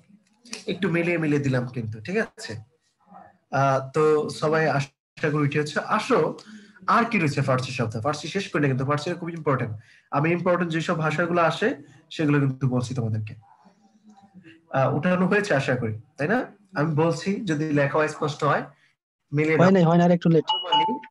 আমদানি করে জানোয়ার, জিন্দার নমুনা বদমাশি, রপ্তানিতে হাঙ্গামা। তোমরা আচ্ছা ঠিক আছে, অল্প অল্প ধীরে ধীরে বুঝলাম আমি, তাই না? গেল এটা। আসো, 2000 মনে হয় 18-19 না, 17-18 অথবা 16-17 সেশনে একটা শব্দ আসছে, সবুজ। সবুজ শব্দটা কোন ভাষা থেকে আসছে? তাদের প্রশ্ন ছিল এরকম। এই যে আমরা উৎসগতভাবে পড়ছি মনে আছে তো, আমরা কিন্তু আনমিউট করো মিয়া। আচ্ছা আনমিউট করতে বলছে, তোমরা আমাকে মেসেজ করে, ঠিক আছে? ও রেগে গেছে যে আনমিউট করো মিয়া। কে রেগে গেছো? কাউসার। ওকে, সবুজ শব্দটা আসছে, আমরা উৎসগতভাবে শব্দটা কিন্তু এখন পড়ছি। সবুজ শব্দটা কোন ভাষা থেকে এসেছে? ঢাকা ইউনিভার্সিটির প্রশ্ন। তো সবুজ কিন্তু কারো নাম না। আসে এবার আমরা একটা ক্লিয়ার হয়ে নেবে, এখন উত্তরটা জানবো। এবং গতবার মেবি এসছে একতারা শব্দটা কোন ভাষা থেকে আসছে গতবার 19-20 সেশনে, এটাও আমরা ক্লিয়ার হবো। দেখবা এই শব্দের ভিতরে আমরা পেয়ে যাবো ইনশাআল্লাহ। লিখে রাখে এখন আরেকটা ফার্সি আছে কিন্তু মনে রাখবা, যত রং লিখবা, যত রং সব ফার্সি শব্দ। কি বলেছি? যত রং সব ফার্সি শব্দ। যত রং সব কি শব্দ? ফার্সি শব্দ। তাহলে সবুজটা কোন ভাষার শব্দ হবে এবার বলো? অবশ্যই ফার্সি ভাষার শব্দ। পেরে গেলাম। কিন্তু মনে রাখবা একটা শব্দ শুধুমাত্র, একটা রং শুধুমাত্র হচ্ছে তৎসম থেকে আসে, সেটা হচ্ছে নীল। সাইটে সুন্দর করে লিখে রাখো, কিন্তু নীল রংটা কোথা থেকে এসছে? তৎসম থেকে এসছে। ঠিক আছে, কথাগুলো ক্লিয়ার থাকবে, ক্লিয়ার। জট ঝামেলা, ঝুট ঝামেলা সব নিচে মানে একদম ক্লিয়ার থাকতে হবে। যত রং সব ফার্সি, কিন্তু নীলটা আসছে কোথা থেকে? তৎসম থেকে। তাহলে ঢাকা বিশ্ববিদ্যালয়ের প্রশ্ন, সবুজটা কোন ভাষার শব্দ? উত্তর ফার্সি শব্দ। আসলে এবার আমরা এক তারাটাকে খুঁজে দেখি আগে। তার আগে বলো, এক তারা শব্দটা তোমরা কোনোদিন পড়েছো জীবনে? পড়েছো? কোথায় পড়েছো? আমি একটু স্মরণ করিয়ে দিই তোমাদেরকে। তোমরা ঐক্যতার পড়েছো না রবীন্দ্রনাথ ঠাকুরের?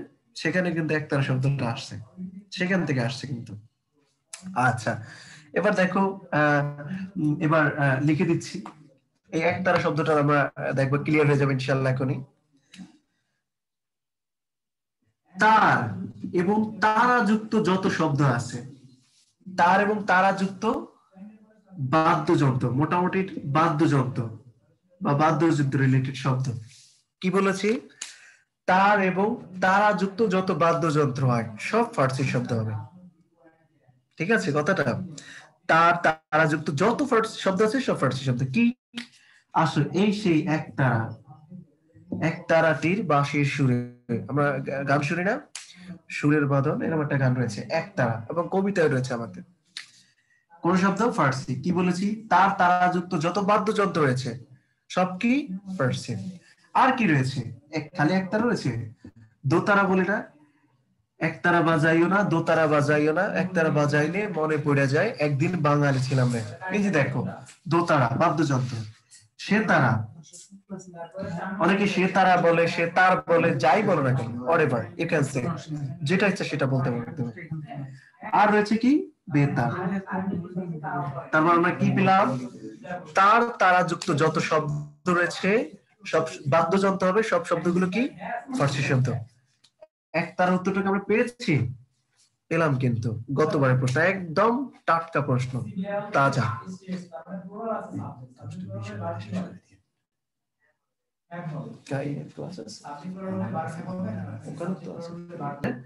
এবার আসো আরেকটু বলে শেষ করে দিই ফার্সি শব্দগুলো। আর কি রয়েছে খেয়াল করো। কালো কোন শব্দ হবে? কালো তুমি বলো। কালো কালো করিস না লো। আচ্ছা ও গলে ঝি। খেয়াল করো, জম জাম, জম জাম দিয়ে যত শব্দ তৈরি হয়, যেমন জম থেকে কি শব্দ তৈরি হয়? জমানো। জাম থেকে কি শব্দ হয়? জামাই। জম জাম জামাই। জমি। খেয়াল করো, জমি থেকে কি শব্দ হয়? জমিদার। তুমি কি জমিদার হয়েছো? বলি না আমরা জমিদার। তো কি বলেছি? জম জাম জমি থেকে যত শব্দ তৈরি হবে, জম জাম জমি থেকে যত শব্দ হবে সব শব্দগুলো কি শব্দ বলবা? ফার্সি শব্দ বলে দিবে। ঠিক আছে, কথাগুলো ক্লিয়ার কিনা? আর জাস্ট আরেকটু বলছি তোমাদেরকে, যেগুলো এগুলো আসে, যেহেতু গোলাপ শব্দটা, যেহেতু তোমরা গোলাপ কিন্তু একটা রঙের নাম, রং হিসাব করলেও কিন্তু গোলাপ শব্দটা ফার্সি হয়ে যায়। বাট তোমরা যখন ফুল কল্পনা করবে তখন কিন্তু তোমরা কনফিউজড হয়ে যাবে যে এটা কোন শব্দ। অবশ্যই গোলাপ শব্দের ফার্সি শব্দ। এখানে আরেকটা লিখে রাখো গালিচা। গালিচা শব্দটা ফার্সি শব্দ, যেহেতু এগুলো বিভিন্ন সময় আসতে দেখেছি আমি, সেই শব্দগুলো আমরা লিখে দিলাম আর কি জাস্ট। ঠিক আছে, ফার্সি গুলো আমরা ক্লিয়ার করলাম। আসো এবার ঢাকা বিশ্ববিদ্যালয়ে অন্য একটা শব্দ রয়েছে যেখান থেকে প্রশ্ন করে, যেমন আমাদের সময় এসেছিল চাবি শব্দটা কোন ভাষা থেকে আসছে? চাবি। আসো এবার সেটা আমরা পড়ি। এখন আমরা পড়বো পর্তুগিজ শব্দ। পর্তুগিজ, পর্তুগিজ শব্দ। পর্তুগিজ কারা? এই যে আমরা CR7 এর খেলা দেখি না, CR7। স্যার ফার্সি প্রশাসনিক শব্দগুলো যে বলেন না। প্রশাসনিক গুলো, জি ওগুলো আমাদের একটু স্কিপ করেছি বলতে, তোমাদের ওগুলো অনেক রয়েছে। তোমরা একটু নবম দশম শ্রেণীর বইটা আমি শেষে বলে দিব আর কি কোথা থেকে পড়তে হবে, ঠিক আছে? ওগুলো বলে দিব আর কি। তোমরা কি এগুলো পড়েছো প্রশাসনিক গুলো? জি স্যার পড়ছি। হ্যাঁ ভাই আচ্ছা, পড়লে তো অসুবিধা নেই, কোনো সমস্যা নেই।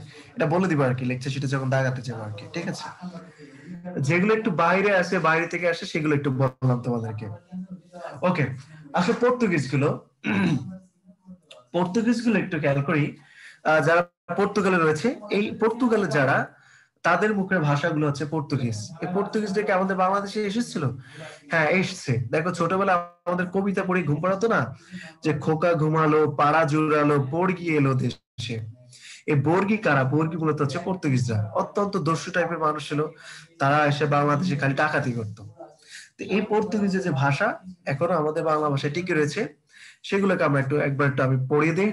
নবম দশম শ্রেণীতে কিছু রয়েছে, এর বাইরেও কিছু রয়েছে, সবগুলো একটু পড়িয়ে দেবো, দেখিয়ে দেবো। আসে এবার বলছি, আনারস, আলপিন, আলমারি, গির্জা, গুদাম, চাবি, পাউরুটি, পাদ্রি, বালতি। কি বলেছি? আনারস, আলপিন, আলমারি, গির্জা, গুদাম, চাবি, পাউরুটি, পাদ্রি, বালতি। নবম দশম শ্রেণীতে পড়িয়েছি, আর নবম দশম শ্রেণীর বইতে রয়েছে। এর বাইরে কিছু রয়েছে, পেয়ারা, জানালা, পেয়ারা, পেঁপে, জানালা। এক, আলকাত্রা, পিস্তল, ইংরেজ, কেরানি। ইংরেজ শব্দটা, কেরানি শব্দটা, ইস্পাত, বোতাম। ঠিক আছে, এবার একটু দেখো, একটু মিল রেখে ইস্পাতের বোতাম মনে রাখতে পারো, ইংরেজ কেরানি মনে রাখতে পারো। পিস্তল দেখতে কালো, আলকাত্রাটা কালো, তাহলে বলতে পারে আলকাত্রা পিস্তল। জানালা দিয়ে পেয়ারা পেঁপে খাই।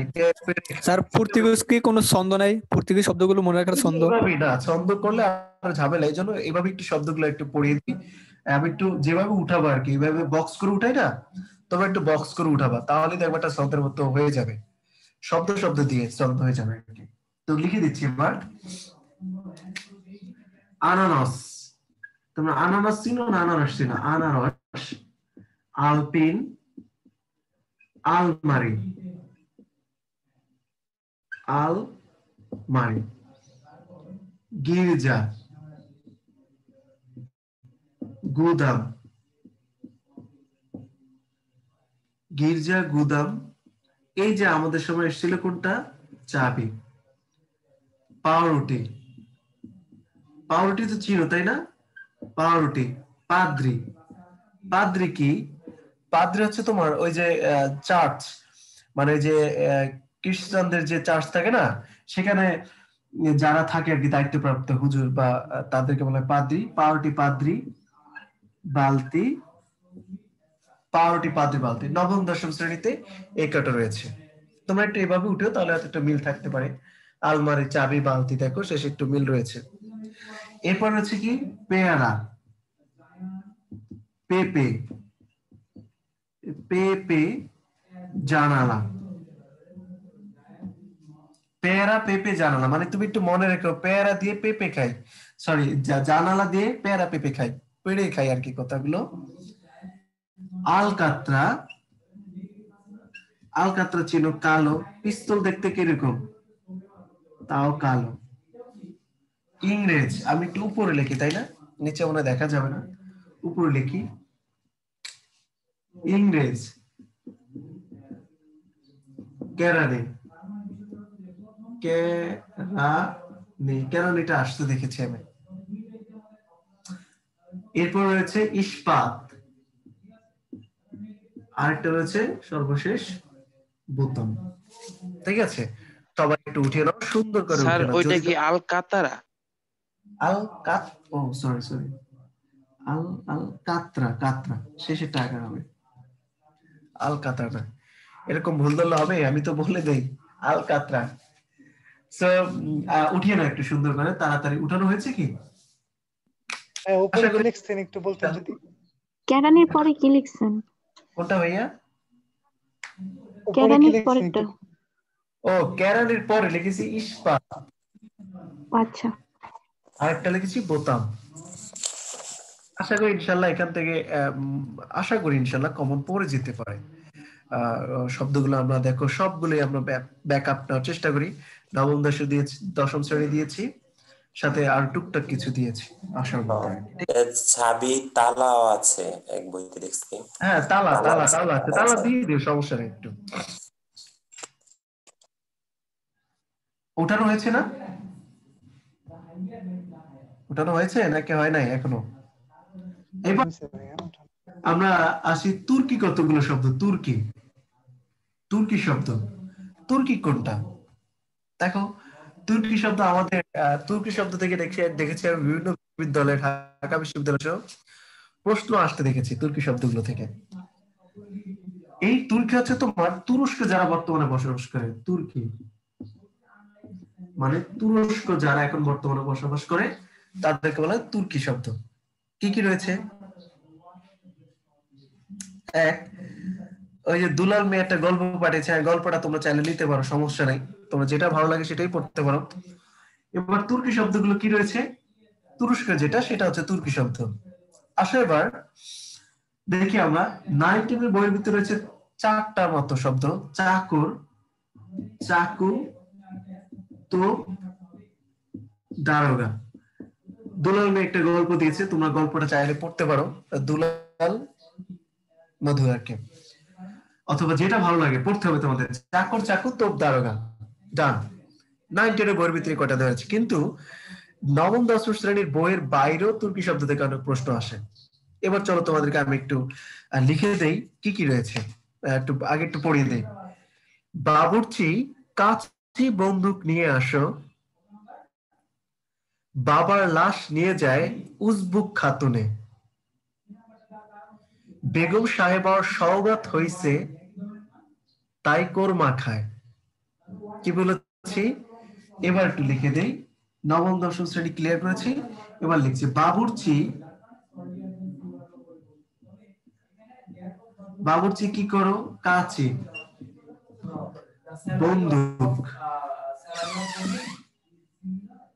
নিয়ে আসো, নিয়ে আসো।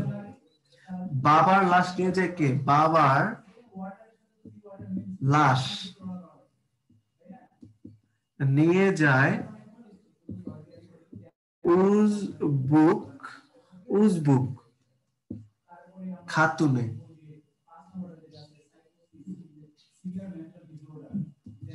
বেগম সাহেবার সওগত, সওগত, সওগত হইছে তাই কোরমা, তাই কোরমা খায়, কোরমা। ঠিক আছে, উঠিয়ে নাও তাড়াতাড়ি। বাবুর্চি লাশ নিয়ে যায়, ওইটার পরে উৎসুক, উজবুক, উজবুক, উজবুক।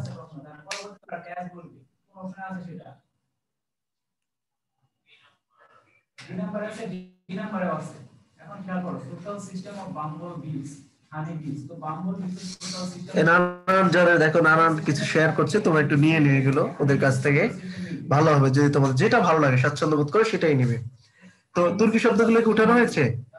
বাবুর্চি কাচি বন্দুক নিয়ে আসো, বাবার লাশ নিয়ে যায় কে? উজবুক খাতুনে, বেগম সাহেবার কি হয়েছে? সওগাত হয়েছে তাই কোরমা খায়। উঠানো হয়েছে তুর্কি শব্দগুলো, তাই না?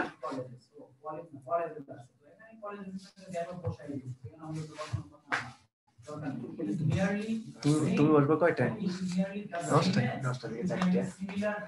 কি ফার্ম গেট যাইতে তুর্কি গুলো গেল এবার, তুর্কি গুলো গিয়েছে। আসো এবার আমরা আর কি রয়েছে একটু দেখি তাড়াতাড়ি চটপট করে। ছোট ছোট যেগুলো রয়েছে, 1 নম্বর দেখি পাঞ্জাবি শব্দ, খেয়াল করো। আর বাকিগুলো তোমাদের যেগুলো দাগানো সেগুলো বারবার বলছি দাগিয়ে দিব। পাঞ্জাবি শব্দগুলো আমরা দেখতে পাবো তোমাদের লেকচার শিটের ভিতরে রয়েছে মাত্র 2টা শব্দ পাঞ্জাবি। এক তারকা, চাহিদা, ও আরেকটা রয়েছে শিখ। তো তোমরা চাইলে লাইনটা মনে রাখতে পারো, পাঞ্জাবি তারকাদের, পাঞ্জাবি শিখদের তারকা হবার চাহিদা আছে, লিখতে পারো। এটা কি বলেছি? পাঞ্জাবি শিখদের তারকা হবার চাহিদা আছে। দেখো সবখানে অযথা কবিতা পড়ার দরকার নেই, আমার মনে হয় এটা আলাদা মনে রাখতে পারলে ভালো হতো। কি? তারকা, চাহিদা শিখ, পাঞ্জাবি শব্দ 3টা। আসো গুজরাটি শব্দ, গুজরাটি শব্দ আছে মাত্র 2টা। কি কি? গুজরাটে তুমি মনে রাখতে পারো এভাবে, গুজরাটে হরতালে খদ্দের পাওয়া যায় না। হরতাল, খদ্দের। কি বলেছি? গুজরাটে হরতালে খদ্দের। হরতাল শব্দটা খুব ইম্পর্টেন্ট, তোমরা একটু দেখলেই দেখবা খুব আসে। গুজরাটি শব্দ কয়টা? হরতাল এবং খদ্দের। পাঞ্জাবি শব্দ পেয়েছি 3টা, চাহিদা। ঠিক আছে, গেল। এটা খুব ইম্পর্টেন্ট যেগুলো এগুলো বলেছি। এরপরে তোমরা আরো কিছু পাবে, ওলন্দাজ শব্দ পাবে, ওলন্দাজ। তারপরে তোমার রয়েছে মিয়ানমারের 2টো রয়েছে, লুঙ্গি ফুঙ্গি, এগুলো নবম দশম শ্রেণীতে বই এবং তোমাদের লেকচার শিটের ভিতরে রয়েছে। সেগুলো আমি ইনশাআল্লাহ শেষে দাগিয়ে দিব। এই মোটামুটি শব্দ যেগুলো ইম্পর্টেন্ট, আমরা তুর্কি, ফার্সি, পর্তুগিজ এগুলো পড়েছি, তৎসম শব্দ এগুলো যেগুলো পড়েছি ইনশাআল্লাহ। আশা করি এখানে কথাগুলো বুঝতে পেরেছো আমার। সো বাকিগুলো আমি ক্লাসটা শেষের দিকে তোমাদেরকে লেকচারটা আবারও দাগিয়ে দিব, কোনটা পড়তে হবে কোনটা পড়তে হবে না। সো এই মোটামুটি আরো ওখানে একটু এমফাসিস করে দিব কোথা থেকে পড়তে হবে। ঠিক আছে, এই উৎসগতভাবে শব্দগুলোকে আমরা 5 প্রকার ভাগ করলাম, এগুলোকে আমরা ডিটেইলস আমরা শেষ করে দিলাম। মিশ্র শব্দগুলো একটু বললে। মিশ্র শব্দগুলো তোমাদেরকে আমি দাগিয়ে দিব আর কি, এটা তো এখানে লেখার দরকার নেই, লেকচার শিটে রয়েছে এগুলো, কোনো ভয় নেই তোমাদেরকে, আমি আছি, সমস্যা নেই। আসো এবার আমরা আজকে লেকচার তোমাদের আজকে আসো আর কি রয়েছে গঠনগতভাবে শব্দগুলোকে আমরা একটু দেখি। তোমাদের লেকচার শিটে অবশ্যই রয়েছে, আমি বলে দিব একদম সব। গঠনগতভাবে শব্দ রয়েছে কয় প্রকার আমরা জানি? 2 প্রকার। এক মৌলিক, 2 হচ্ছে কি সাধিত। এক মৌলিক, 2 কি সাধিত। আচ্ছা, মৌলিক শব্দটা কি তোমরা জানো, পড়ে আসছো। মৌলিক মানে হচ্ছে যেটাকে ভাঙা বা বিশ্লেষণ করা যায় না, ভাঙতে পারে না। যেমন কি মা, ভাঙা যায়? কে? না, ভাঙা যায়। এখন তুমি জোর মানে যদি তুমি জোর জুলুম করো, হ্যাঁ ভাঙতে পারবা না। একটা শব্দ, কয়েকটা শব্দ, জোর জবরদস্তি করা যাবে না, যৌক্তিক ভাবে ভাঙতে হবে মৌলিক শব্দ। না, গোলাপ। এখন গোলাপ, এখন তোমাদের অনেকে প্রশ্ন থাকে, ভাইয়া হ্যাঁ গোলাপটাকে তো আমি ভাঙতে পারি, তো গোলাপটাকে ভাঙলে কি হয়? একটা আছে গো মানে যদি ধরি আমি গরু, আর লাফ মানে কি লাফালাফি, তাহলে গরু লাফালাফি করে, এরকম হবে। এভাবে কিন্তু ভাঙা যাবে না। গোলাপ শব্দটা এটার একটু ভেরি কনফিউশন তৈরি হয় সবার ভিতরে, এবং নবম দশম শ্রেণীর বইতে আমি গোলাপ শব্দটা দেখেছি, এবং এটা এই পরীক্ষাও আসতে দেখেছি। গোলাপটা ক্লিয়ার থাকবে, গোলাপটা কিন্তু কি মৌলিক শব্দ, ভাঙা যায় না কিন্তু। গো মানে গরু, লাফ মানে লাফালাফি করে, গরু লাফালাফি করে হবে না কিন্তু। তো এভাবে অসংখ্য শব্দ মৌলিক পাবে, যেটা কি আমরা ভাঙতে পারবো না, তাকে বলবো কি আমি মৌলিক শব্দ, নির্দ্বিধায়। আচ্ছা, সাধিত শব্দগুলো ক্লিয়ার হলেই আমি মৌলিক গুলো বুঝে যাব। সাধিত শব্দগুলো দেখো, সাধিত শব্দগুলো আমাদের এবার যেহেতু রিটেন, কথাটা বুঝো, তারপরে আমার কনসেপ্ট গুলো ক্লিয়ার থাকতে হবে, খুব সাবধান থাকতে হবে। সাধিত শব্দ মানে কি? মানে শব্দকে ভাঙা যায়, এক কথায় মৌলিকের বিপরীত। যেমন কি আমি যদি বলি বিদ্যালয়, খেয়াল করো, বিদ্যালয়কে ভাঙা যায় না, প্লাস আলয়। দেখো ভাঙলে কি হচ্ছে, যৌক্তিক অর্থ থাকবে বা একটা মিনিং থাকবে। বিদ্যালয়, বিদ্যার একটা অর্থ আছে, আলয়ের একটা অর্থ আছে। আলয় মানে হচ্ছে ঘর। মৌলিক শব্দগুলো একটু মুছে দেই। সাধিত শব্দগুলো তৈরি হয় কিভাবে? 1 নম্বর পেলাম, সন্ধির মাধ্যমে সাধিত শব্দগুলো হয়। কনসেপ্টটা ক্লিয়ার হলো? আরেকটা হচ্ছে ধরো বিলাত থেকে ফেরত, আমরা বলি না বিলাত প্লাস হচ্ছে ফেরত। দেখো দুইটা শব্দ কিন্তু আলাদা আলাদা। বিলাত থেকে ফেরত তোমরা না জানলে তো সমাসের ক্লাসে আমরা পড়লে পারবা। এটা হচ্ছে কি শব্দ? সমাস শব্দ। সমাস, সমাসবোধক শব্দ। সমাস ভাবে কি হয়? সাধিত শব্দ।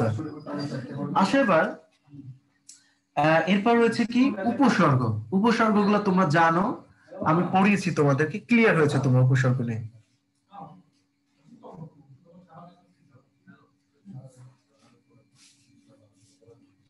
আচ্ছা, উপসর্গ কি?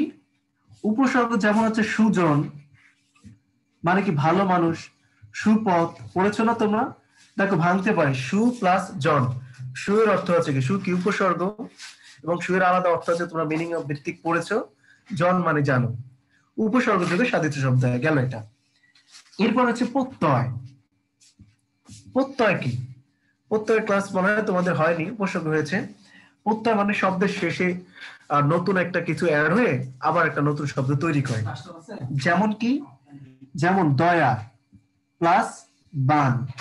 সমস্যা আমরা বলি না দয়াবান, তিনি একজন দয়াবান লোক, এই যে প্রত্যয় যোগ হয়। এছাড়া আরো কিছু উপায়ও তোমার সাধিত শব্দগুলো হয়। তোমরা যদি না উঠিয়ে থাকো, যদি না জেনে থাকো, একটু উঠিয়ে রাখো, কাজে লাগবে। কি কি বলছি? গঠনগত শব্দ দুই প্রকার, মৌলিক, সাধিত। সাধিতটা কয়ভাবে তৈরি হয়? সন্ধি যোগে, সমাস যোগে হয়, উপসর্গ যোগ হয়, প্রত্যয় যোগ হয়। এছাড়া আরো নানান ভাবে শব্দ দ্বিত্ব হয়, আর অনেক অনেক। উপসর্গের ক্লাস কবে হলো? বুঝি নাই। উপসর্গের ক্লাস কবে হয়েছে?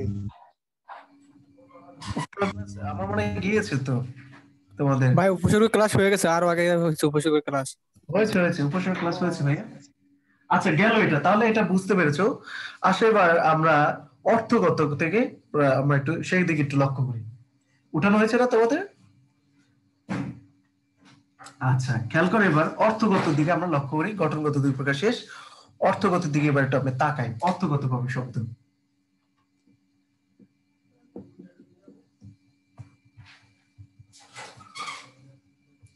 রুলের কি এখানেই ক্লাস?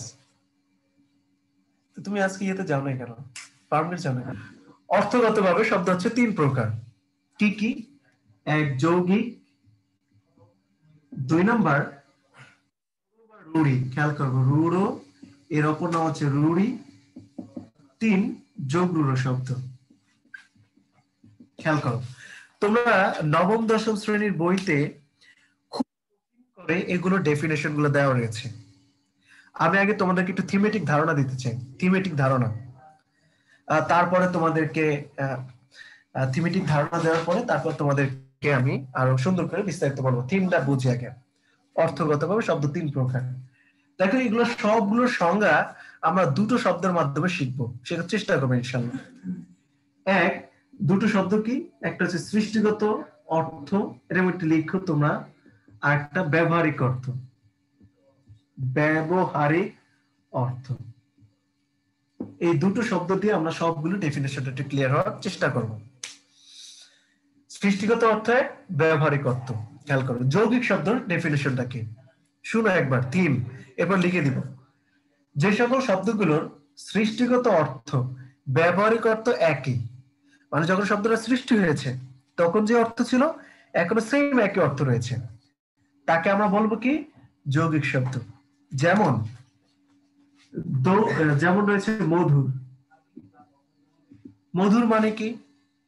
মধুর মানে মিষ্টি। এখনো তো আমরা মিষ্টি বুঝি, আগেও মিষ্টি ছিল, গেল এটা। 2 নাম্বার আসো রুরু বা রুড়িটা। আগে একটু থিমটা নাও, বলছি লিখে দিব আমি। থিম, রুরু বা রুড়িটা কি? যে সকল শব্দের সৃষ্টিগত অর্থ ছিল একরকম, কিন্তু ব্যবহারিক অর্থ হচ্ছে ঠিক উল্টো রকম। ঠিক ভিন্ন আর কি, এক কথায়। কি বলেছি আবার বলছি, রুরু বা রুরিটা সৃষ্টিগত অর্থ ছিল কি একরকম, বাট ব্যবহার হবে কি একদম সম্পূর্ণ ভিন্ন রকমের। আসো দুই একটা উদাহরণ দিই। তোমরা জানো গবেষক কারা বলো তো, বা গবেষণা কারা করে বর্তমানে? যারা অত্যন্ত প্রমিনেন্ট ব্যক্তিত্ব, খুবই জ্ঞানী গুণী, তারা গবেষণা করে, তাই না? খুব ভালো পদ, ভালো মর্যাদা, ভালো ব্যক্তিত্ব তারা। দেখো এই গবেষণার আগে অর্থ ছিল কি গো প্লাস এসোনা। গো শব্দের অর্থ গরু, আর এসোনা শব্দের অর্থ হচ্ছে খোঁজা। অর্থাৎ যেই লোক গরু খুঁজতো তাকে বলা হতো গবেষক, যেই লোক গরু খুঁজতো তাকে বলা হতো কি গবেষক। আর এখন গবেষক মানে চিন্তা করো, তাহলে আমি কি বলেছি সংজ্ঞার সাথে মিলাও। সৃষ্টিগত অর্থ ছিল একরকম, গবেষণা সৃষ্টিগত অর্থ ছিল কি গরু খোঁজা। আর এখন চিন্তা করো ব্যবহারিক অর্থ কি হচ্ছে, ঠিক ভিন্ন একরকম। আর একটা অর্থ দেখো, সন্দেশ। সন্দেশ শব্দের অর্থ কি তোমরা জানো? মিষ্টি, তাই না? আমরা মিষ্টি খাই, সন্দেশ খাই, ছোটবেলায় কে খাই নাই সন্দেশ?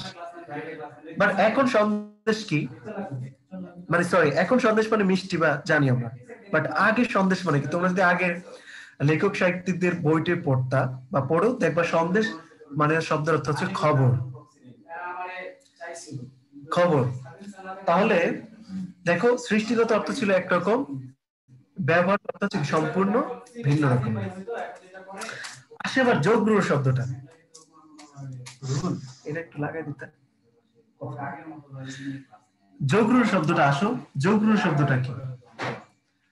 যোগগ্রহ শব্দ হচ্ছে তোমার যে সকল শব্দের সৃষ্টিগত অর্থ হচ্ছে অনেকগুলো অনেকগুলো অনেকগুলো এক কথায়, কিন্তু এখন ব্যবহার হবে মাত্র একটার জন্য। কি বলেছি? মাত্র একটার জন্য ব্যবহার হবে। যেমন কি তোমাদেরকে আমি একটু উদাহরণ দিতে চাই।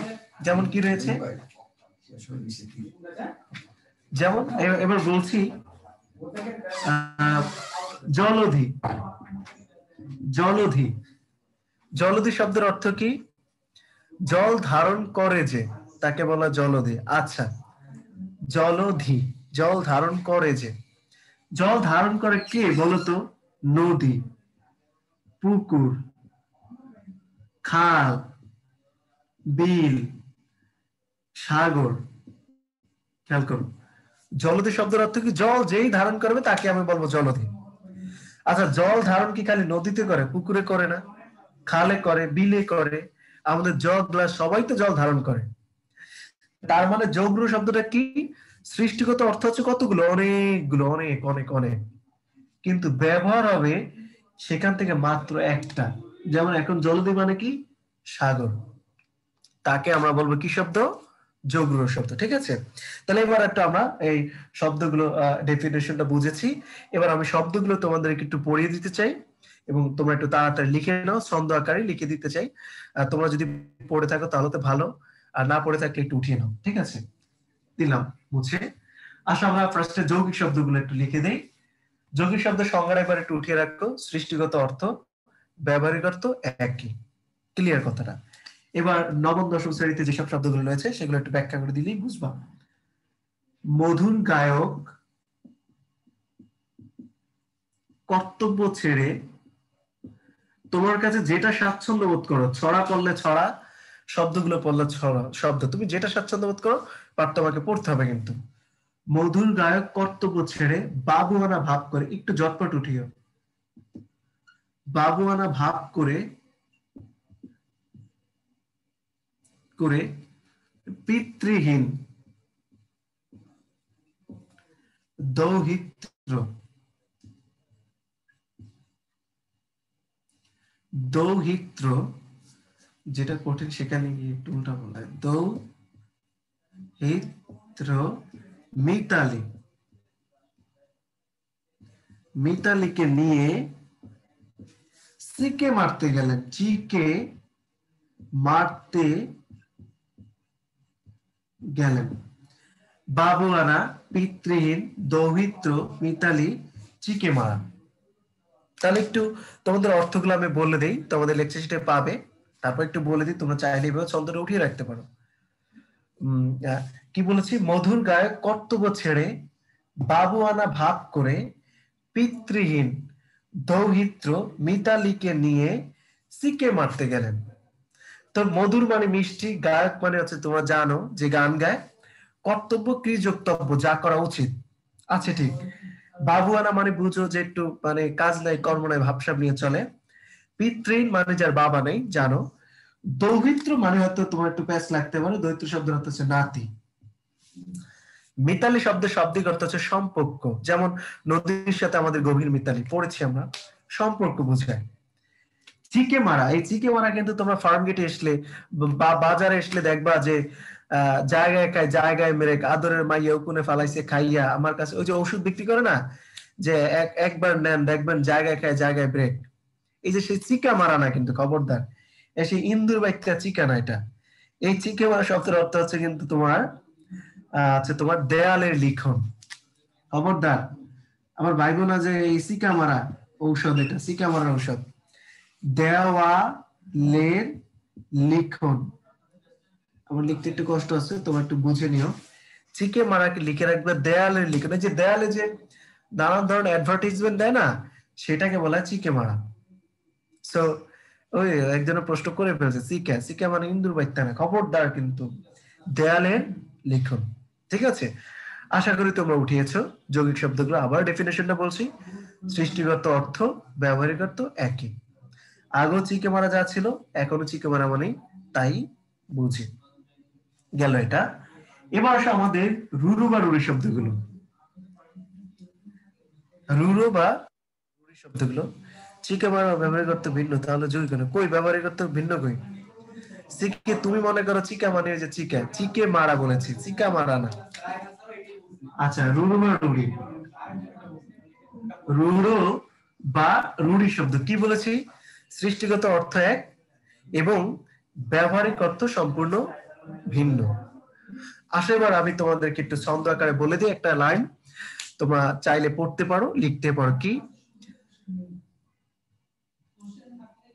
তেলে ভাজা সন্দেশ খেয়ে, বলেছি এগুলো কিন্তু ছন্দই, জাস্ট হাসা যাবে না। যেমন একজন এখন আমি দেখো বলবো, তেলে ভাজা সন্দেশ খেয়ে এক প্রবীণ গবেষণা করলো। এখন একজন প্রশ্ন করতে পারে যে ভাইয়া সন্দেশটা আবার তেল দিয়ে ভাজে কেমনে?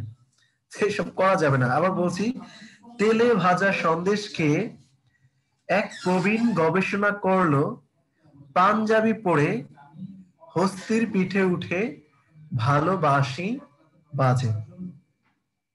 তাহলে কি বলছি এবার আমি একটু লিখে দিই তোমাদের সবাইকে। তেলে ভাজা সন্দেশ খেয়ে এক প্রবীণ গবেষণা করলো, হরিণ হরিণ পাঞ্জাবি পরে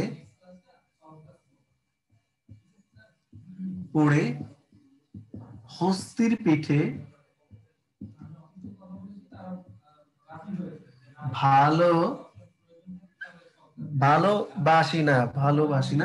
ভালোবাসি বাঁশি বাজায়। তাহলে কি লিখেছি? তেলে ভাজা। আসো ব্যাখ্যাগুলো একটু শুনে নাও, উঠিয়ে নাও একটু সুন্দর করে, আমার বোর্ডে জায়গা খুব কম। তেল মানে তিল থেকে যা তৈরি হতো তাকে বলা হতো তেল। ঠিক আছে, তিল থেকে যা তৈরি হতো তাকে বলা হতো তেল। এখন কি তোমরা তিলের তেল বোঝো? না। সন্দেশ শব্দ তো গিয়েছে, আগে ছিল খবর, এখন হচ্ছে কি মিষ্টি। প্রবীণ, প্রবীণটাকে একটু ব্যাখ্যা করো। প্রবীণটা লিখে রাখবা, যিনি ভালোভাবে বীণা বাজাইতে পারতো। ওই যে আমরা ছোটবেলায় কবিতা পড়েছিলাম না, মিনার হাতে বীণা, মিনা বাজায়, এরকম পড়েছিলাম না? প্রবীণ মানে যিনি ভালোভাবে বীণা বাজাইতে পারতো। একটু ইঙ্গিত রাখবা কিন্তু, বীণা। আর এখন প্রবীণ মানে কি? বৃদ্ধ লোক, বীণা বাদক। আর এখন কি? বৃদ্ধ লোক। গবেষণাটা বলেছি গরু খোঁজা, এখন কি? গরু খোঁজা। এখন হচ্ছে তোমার জানো যে গবেষণাটা আসলে কি? হরিণ। হরিণটা লিখে রাখো, হরণ করা থেকে এসছে। হরণ, হরণ মানে কি তোমরা জানো? অপহরণ করে। এখন হরিণ কি? একটা প্রাণী। খেয়াল করবা কিন্তু, খুব উঠিয়ে রাও, একটু জায়গা কম কিন্তু বলছি। হরণ করা, বাট এখন কি প্রাণী। পাঞ্জাবি, আগে যারা ওই যে পাকিস্তানের যুদ্ধ সময় যারা ছিল, পাঞ্জাবি এক ধরনের জাতি ছিল, বাট এখন পোশাক বিশেষ। হস্তি, হস্তি মানে এই যে হস্ত, এ বলেছিলাম না এটাকে বলা হয় হস্ত, তো যার হস্ত আছে তাকে আগে বলা হয়তো হস্তি। এখন তুমি একটু মোটা সোটা টাইপের কাউকে একটু হস্তি বলে ডাক দিয়ে দেখো কি দুর্ঘটনাটা ঘটতে পারে। এখন হস্তি মানে কি? প্রাণী বুঝায়। আগে হস্তি মানে কি ছিল? যাহারই হস্ত ছিল, মানে যার হাত ছিল তাকেই বলা হতো হস্তি। এখন হস্তি মানে কি? প্রাণী। বাঁশি মানে কি? বাঁশ থেকে যা তৈরি হতো, বাঁশ থেকে তৈরি হতো তাকে বলা হতো বাঁশি। এখন বাঁশি একটা বাদ্যযন্ত্র বিশেষ। ঠিক আছে কথাটা? তাহলে আবার একটু বলছি। রুড় বা রুড়ি, যে সকল শব্দের সৃষ্টিগত অর্থ ব্যবহারিক অর্থ, সৃষ্টিগত অর্থ ছিল একরকম, ব্যবহারিক অর্থ হচ্ছে কি ঠিক উল্টোটা বা ভিন্নটা, তাকে বলা হয় রূঢ় বা রুড়ি শব্দ। সো তোমরা উঠিয়েছো। তেলে ভাজা সন্দেশ খেয়ে এক প্রবীণ গবেষণা করলো, পাঞ্জাবি পরে হরিণ পাঞ্জাবি পরে হস্তির পিঠে উঠে ভালো বাঁশি বাজে। ঠিক আছে, ওকে। সো এই রুড় বা রুড়িটা আমরা শেষ করলাম। আসেবার সর্বশেষ আমাদের যেটা যোগ রুড় শব্দটা আমরা একটু দেখি। যোগ রুড় শব্দটাকে, যোগ রুড় শব্দ হচ্ছে তোমার কি বলেছি সংজ্ঞাটা একটু খেয়াল করো। সৃষ্টিগত অর্থ থাকবে কি অনেকগুলো, বাট ব্যবহার হবে কয়টা? একটা। সো ব্যবহার হবে একটার জন্য, তাকে বলবো আমরা যোগ রুড় শব্দ। যেমন তোমাদের এখানে আমি লেকচার শিটের ভিতরে দেখেছি, আমি ওই লেকচার শিটের একটা পড়লে ইনশাআল্লাহ হয়ে যাবে। রাজপুত পাবে ওখানে। মহাযাত্রা দেখেছি আমি, তোমাদের লেকচার শিটে দাগিয়ে দিব। মহাযাত্রা রয়েছে, জলধি রয়েছে, পঙ্কজ রয়েছে, সরোজ রয়েছে, সরোজ। তোমাদের লেকচার শিটে এগুলো রয়েছে কিন্তু। রাজপুত, মহাযাত্রা, জলধি, পঙ্কজ, সরোজ, সরোজ, সরোজ। আর কি রয়েছে দেখলাম? বলদ, বলদ মনে এখানে নাই, বলদ। এগুলো একটু ব্যাখ্যা করি, চলো একটু ব্যাখ্যা করা, ব্যাখ্যাটা একটু ইম্পর্টেন্ট তোমাদের জন্য। রাজপুত মানে রাজার পুত্র যেই হতো তাকে বলা হতো রাজপুত। যেমন কলিমুল্লাহ, নবাব কলিমুল্লাহ, নবাব সলিমুল্লাহ, নবাব সিরাজউদ্দৌলা, সব ছেলেদেরকে বলা হতো রাজপুত। এখন রাজপুত আছে একটা বংশের নাম। তোমরা জানো কিছু বছর খানেক আগে যে দীপিকা পাড়ুকোন একটা মুভি করা নিয়ে, পদ্মাবতী নিয়ে, যে কাদের সাথে ঝামেলা ছিল? রাজপুতদের সাথে। এখন রাজপুত একটা বংশ বোঝায়। আগে কি বুঝাতো? সকল রাজাদের ছেলেদেরকে আমার আমার আমার, নবাব সলিমুল্লাহ রাজপুত, কলিমুল্লাহ রাজপুত, সিরাজউদ্দৌলা রাজপুত, এরকম বুঝাতো। এখন একটা। মহাযাত্রা মানে কি? তুমি যে কোনো ধরনের বড় ধরনের একটা যাত্রাকে বলা হয় মহাযাত্রা। মানুষ বিয়ে করতে যায়, দেখো তো ডাক ঢোল পিটিয়ে বিয়ে করতে যায় না? মহাযাত্রা। মিছিলে যাও, মহাযাত্রা। মানুষ মারা গেলে শ্মশানে বা যে গ্রহস্থানে যে নিয়ে যায়, সেটাও মহাযাত্রা। এখন মহাযাত্রা মানে কি? শেষ বিদায়। রাজপুত হচ্ছে এখন বংশ। জলধি ব্যাখ্যা করেছি, জলধি মানে কি? সাগর, মানে জল ধারণ করে যে। পঙ্কজ, পঙ্ক শব্দের অর্থ হচ্ছে, পঙ্ক শব্দের অর্থ হচ্ছে পুকুর। পঙ্ক শব্দের অর্থ কি? পুকুর। পুকুরে যা জন্মায় তাকে বলা হয় পঙ্কজ। আচ্ছা, পুকুরে কি জন্মায়? সাপ, কুচ্চা, শ্যাওলা, মাছ, শালুক, পদ্ম। এখন পঙ্কজ মানে হচ্ছে পদ্ম ফুল। কথাটা বুঝো কিন্তু। তোমাদের রেকর্ড হচ্ছে, তোমরা ফার্দার যদি কোনো ইনফরমেশন নিয়ে একটু ঝামেলা হয়, রেকর্ডটা দেখলে ইনশাআল্লাহ হয়ে যাবে। পঙ্ক শব্দের অর্থ কি? পুকুর। এই জন্য আমি বলে দিচ্ছি যেন রেকর্ড দেখো অন্তত তোমরা এটা বুঝতে পারো। পঙ্ক শব্দের অর্থ পুকুর। পুকুরে জন্মায় কি? সাপ, শাপলা, শালুক, শ্যাওলা, উচ্চা মুচা সব জন্মায়। পদ্ম তো জন্মায়। এখন সবগুলো থেকে বাদ দিয়ে পদ্মকে আমরা চুজ করেছি। সরোজ, তোমরা যারা ঢাকার ছেলে মেয়ে থাকো বা গ্রামে যদি থাকে, সরোবর, সরোবরও তো পুকুরের মতো। যেমন ঢাকায় ধানমন্ডিতে রয়েছে রবীন্দ্র সরোবর। তো সরোজ কি? সরোবরে যা জন্মায়, সরোবরে কি জন্মায়? সে একই। শাপলা, শালুক, পদ্ম টদ্ম অনেক কিছু জন্মায়, তাই না? এখন সরোজ মানে সেম একই ভাবে পদ্ম ফুলকে বোঝায়। ঠিক আছে, কথাগুলো বুঝতে পেরেছে আশা করি। এই হচ্ছে। আর বলদটা একটু ব্যাখ্যা করি। বলদ, বলদ কি? বল দেয় যে সেই হচ্ছে বলদ। বল দেয় কে? আমি শক্তি দিই না, আমিও বলদ। যে বল মানে যারা শক্তি দেয় সবাই বলদ। এখন আমরা বলদটা একটু খারাপ ভাবে দেখি, তাই না? তারপর এখন আমরা বলদ বলতে কি বুঝাই? ষাঁড় গরু। কেন ষাঁড় গরুকে বুঝাই? দেখো এটা কিন্তু হাল চাষ করে, তখন বল দেয়, এই জন্য একে বলা হয় বলদ। তাহলে বল দেয় যে, তাকে আমরা বলবো কি? বলদ। আর একটা আমি তোমাদের একটু অ্যাড করে দিতে চাই, আরেকটা শব্দ, সেটা হচ্ছে তোমাদের মন্দির। মন্দির মানে হচ্ছে তোমার যে কোনো ধরনের ঘর, যে কোনো ঘর মন্দির। এখন মন্দির মানে হচ্ছে তোমার উপাসনার একটা স্থান বিশেষ, উপাসনালয়, তাই না? তো এই মোটামুটি আমরা আমাদের আজকের যে শব্দের যে অনেক ডিটেলস, সেগুলো আমরা ইনশাআল্লাহ শেষ করেছি। আশা করি কোনো ঝামেলা থাকার কথা নয়। আর একটু সময় নিচ্ছি তোমাদেরকে। দেখো আজকে বচনটাও রয়েছে তোমাদের। আর তোমার কি বচনটা পড়েছো? আমাকে একটু জানাও, বচনটা পড়েছো কিনা। মানে আমাকে কি স্যার মিশ্র শব্দটা একটু পড়েন। কোনটা ভাইয়া? মিশ্র শব্দ। ভাইয়া দাগায় দিব, দাগায় দিব। লেকচারটা আমি গেছি এখনো বলেছি এটা দাগিয়ে, তাই না? সো তোমাদের বলছিলাম যেটা, বচনগুলো কি পড়েছো তোমাদের? জি স্যার। আচ্ছা, তো বচন সম্বন্ধে আমি একটু একটু আলোচনা করে দিই। বচনটা কি? দেখো বচন হচ্ছে তোমার, আমরা যেটাকে ইংরেজিতে পড়েছি নাম্বার। নাম্বার যেটা, নাম্বার কয় প্রকার দেখো? সিঙ্গুলার, আরেকটা রয়েছে কি? প্লুরাল। বচন ঠিক একই ভাবে, এক বচন একটা, আরেকটা রয়েছে বহুবচন। যেটাকে আমরা বলি ইংরেজিতে নাম্বার, সেটাকে বাংলা বলি বচন। এখন বচন করার জন্য কিছু ইন্টারেস্টিং ইনফরমেশন তোমাদের দেখবা। দেখো মানুষ, মানুষকে আমি বহুবচন করে কিভাবে? মানুষরা গেল। অথবা কি বলতে পারি আমি? মানুষ গুলো। খেয়াল করো। আচ্ছা, এবার গরুকে আমি বহুবচন করবো, গরু, ছাগল, ভেড়া, চলো এগুলো একটু বহুবচন করি। আচ্ছা, গরুকে কি আমরা কখনো বলি গরুরা তোমরা ঘাস খাও? কখনো কি বলি এটা, যে গরুরা, ছাগলরা দুষ্টমি করবা না? কিন্তু ছাগল গরুকে এভাবে বহুবচন করি? করি না কিন্তু। তাহলে কিভাবে করি? গরুগুলো ঘাস খায়। তার মানে এখানে দেখো একটু ক্লাসিফিকেশন পেয়ে যাচ্ছি আমরা। মানুষ রা দ্বারা বহুবচন করেছি। এখন তোমরা পড়তে গেলে দেখবা মানুষকে বলা হয়েছে উঁচু প্রাণী, আর গরুকে বলা হচ্ছে ইতর, ইতর বা নিচু প্রাণী। খেয়াল করো, নিচু প্রাণী, তাই না?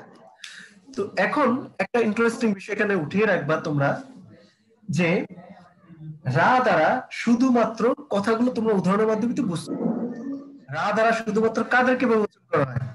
উঁচু শ্রেণীর মানুষ, উঁচু শ্রেণী, বা নিচু শ্রেণীকে কিন্তু আমরা করি না, ক্রোধচিহ্ন। কিন্তু গুলো দ্বারা, গুণগুলি, গুলান দ্বারা কাদেরকে বহুবচন করি?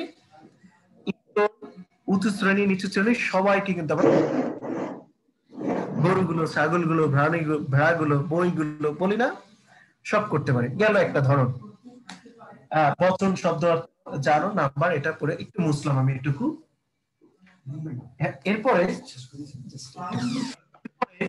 এরপরে আছে তোমার কি ফাঁকা নেই?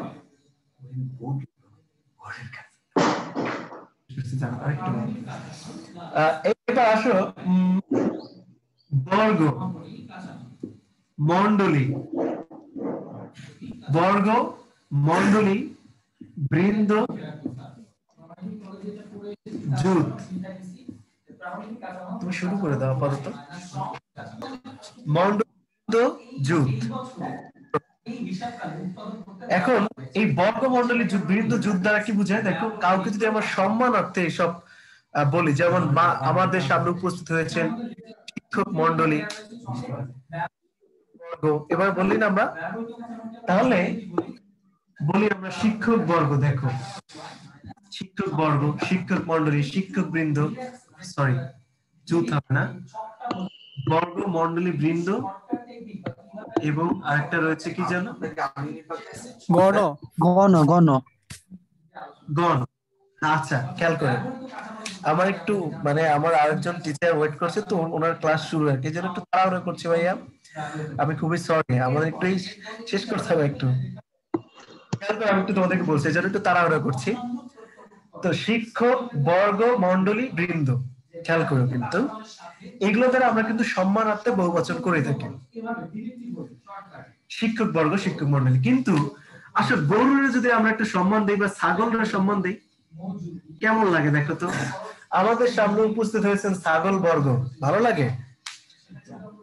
গরু বৃন্দ আপনারা সবাই আমন্ত্রিত, এটা কি বলি আমরা কখনো? বলি না কিন্তু।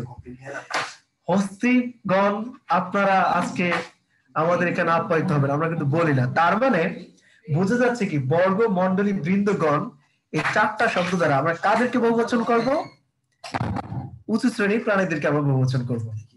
ঠিক আছে, উঁচু শ্রেণীর প্রাণীদেরকে আমরা বহুবচন করব এটা দ্বারা আর কি। ঠিক আছে, বুঝতে পারলাম আমরা। তো কিন্তু এগুলো দ্বারা নিচু শ্রেণীর প্রাণীদেরকে বহুবচন করব না। কেন এটা? আচ্ছা তুমি এটা না, আমি তাহলে লেকচার শিটের মাধ্যমে এটা এটা নিয়ে ও রুমে নিয়ে যাও না, এখানে গিয়ে ওই রুমে রাখেন দিকে আপনার পরে এই ল্যাপটপে, তাহলে আপনি রায়নের ক্লাস যে আমাদের হচ্ছে কোন জায়গায় ছিলাম আমরা? যেটা বলছিলাম যে সেটা হচ্ছে তোমার যেটা বলছিলাম 1930 সালে মাইকেল কোলিনের এবার আসো পাল এবং জুত দুটো শব্দ পাবো আমরা, পাল এবং জুত, পাল এবং জুত। পাল এবং জুত দ্বারা আমরা বহুবচন করব, যেমন আমরা বলি হস্তির পাল পাল অথবা হস্তির জুত, আমরা এই কথাগুলো বলে থাকি সাধারণত, তাই না? আমরা এভাবে বলি। কিন্তু দেখো মানুষকে কি আমরা এভাবে বহুবচন করি? মানুষের পাল কখনো বলতে শুনেছো? মানুষের পাল, ছেলেদের পাল, মেয়েদের পাল বলি না কিন্তু। দাঁড়াও তাহলে আমি রুমে যাই।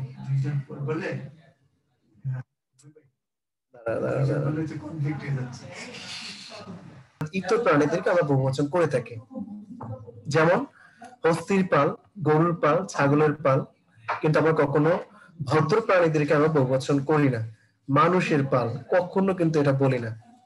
বলতে পারো তোমরা মানুষের পাল যাচ্ছে ওখানে, ছাগলের পাল যাচ্ছে, এটা তারপরে বালকদের পাল যাচ্ছে, এটা বলা যাবে না। আসলে এবার যেটা আসছি, পাল আর কি? পাল মানে দল, পাল শব্দের অর্থ হচ্ছে দল। ঠিক আছে, জুত শব্দ না পাল মানে না, আপনি বললেন যে দুইটা ওয়ার্ড দিয়ে ইতরবাচক শব্দকে বোঝায়, পাল আরেকটা কি? আমি তো স্ক্রিন জুত, পাল আর জুত।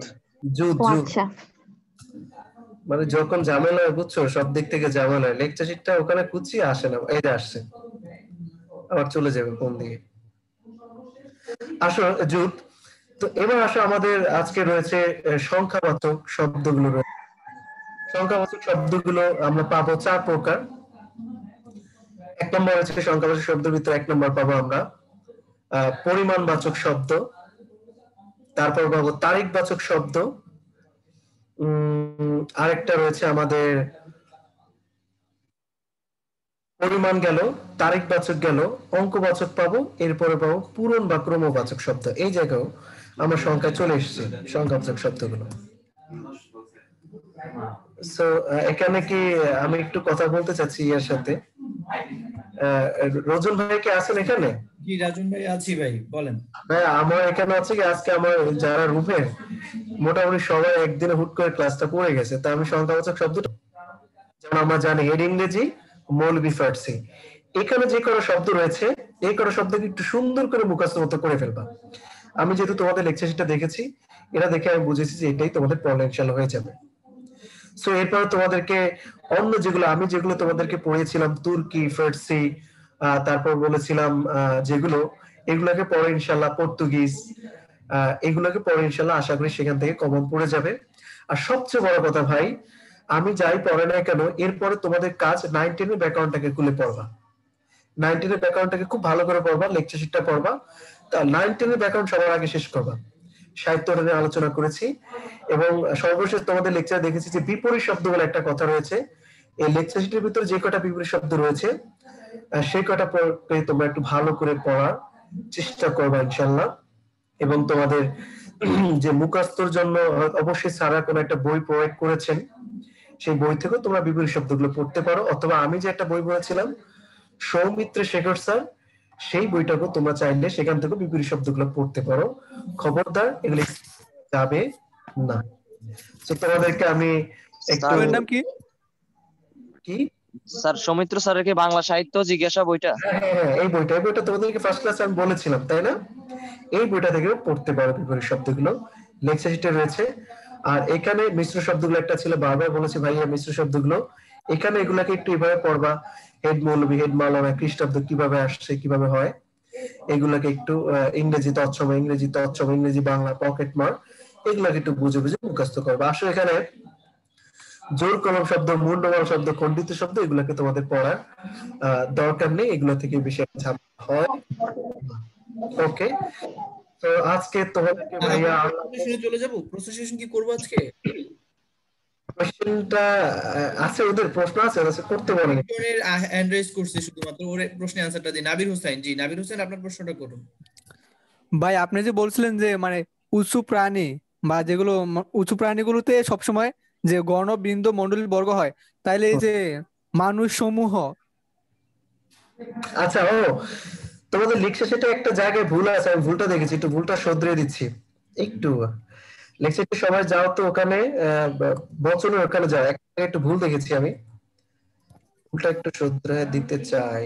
বচন, আসো এখানে একটা বিষয় দেখে, নিচয়, নিচয় শব্দটা এখানে হবে না, নিচয়টা কেটে ফেলবা, 9-10 এর বইটা দেখবা, এখানে নিচয়ের জায়গায় লিখে রাখবা সব, সব লিখো।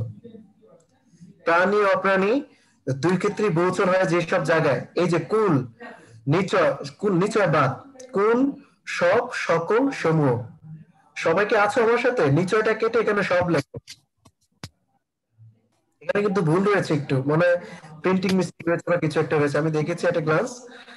নবম দশম শ্রেণীর ভিতরে 4টা রয়েছে, প্রাণী অপ্রাণী, দুই ধরনের ইয়ের জন্য বহুবচন হবে এই 4টা শব্দ দ্বারা। কুল দ্বারা আমি কবিকুল বলতে পারি, পাখিকুল বলতে পারি, প্রাণী অপ্রাণী, উঁচু নিচু, সব এই 4টা দ্বারা হবে।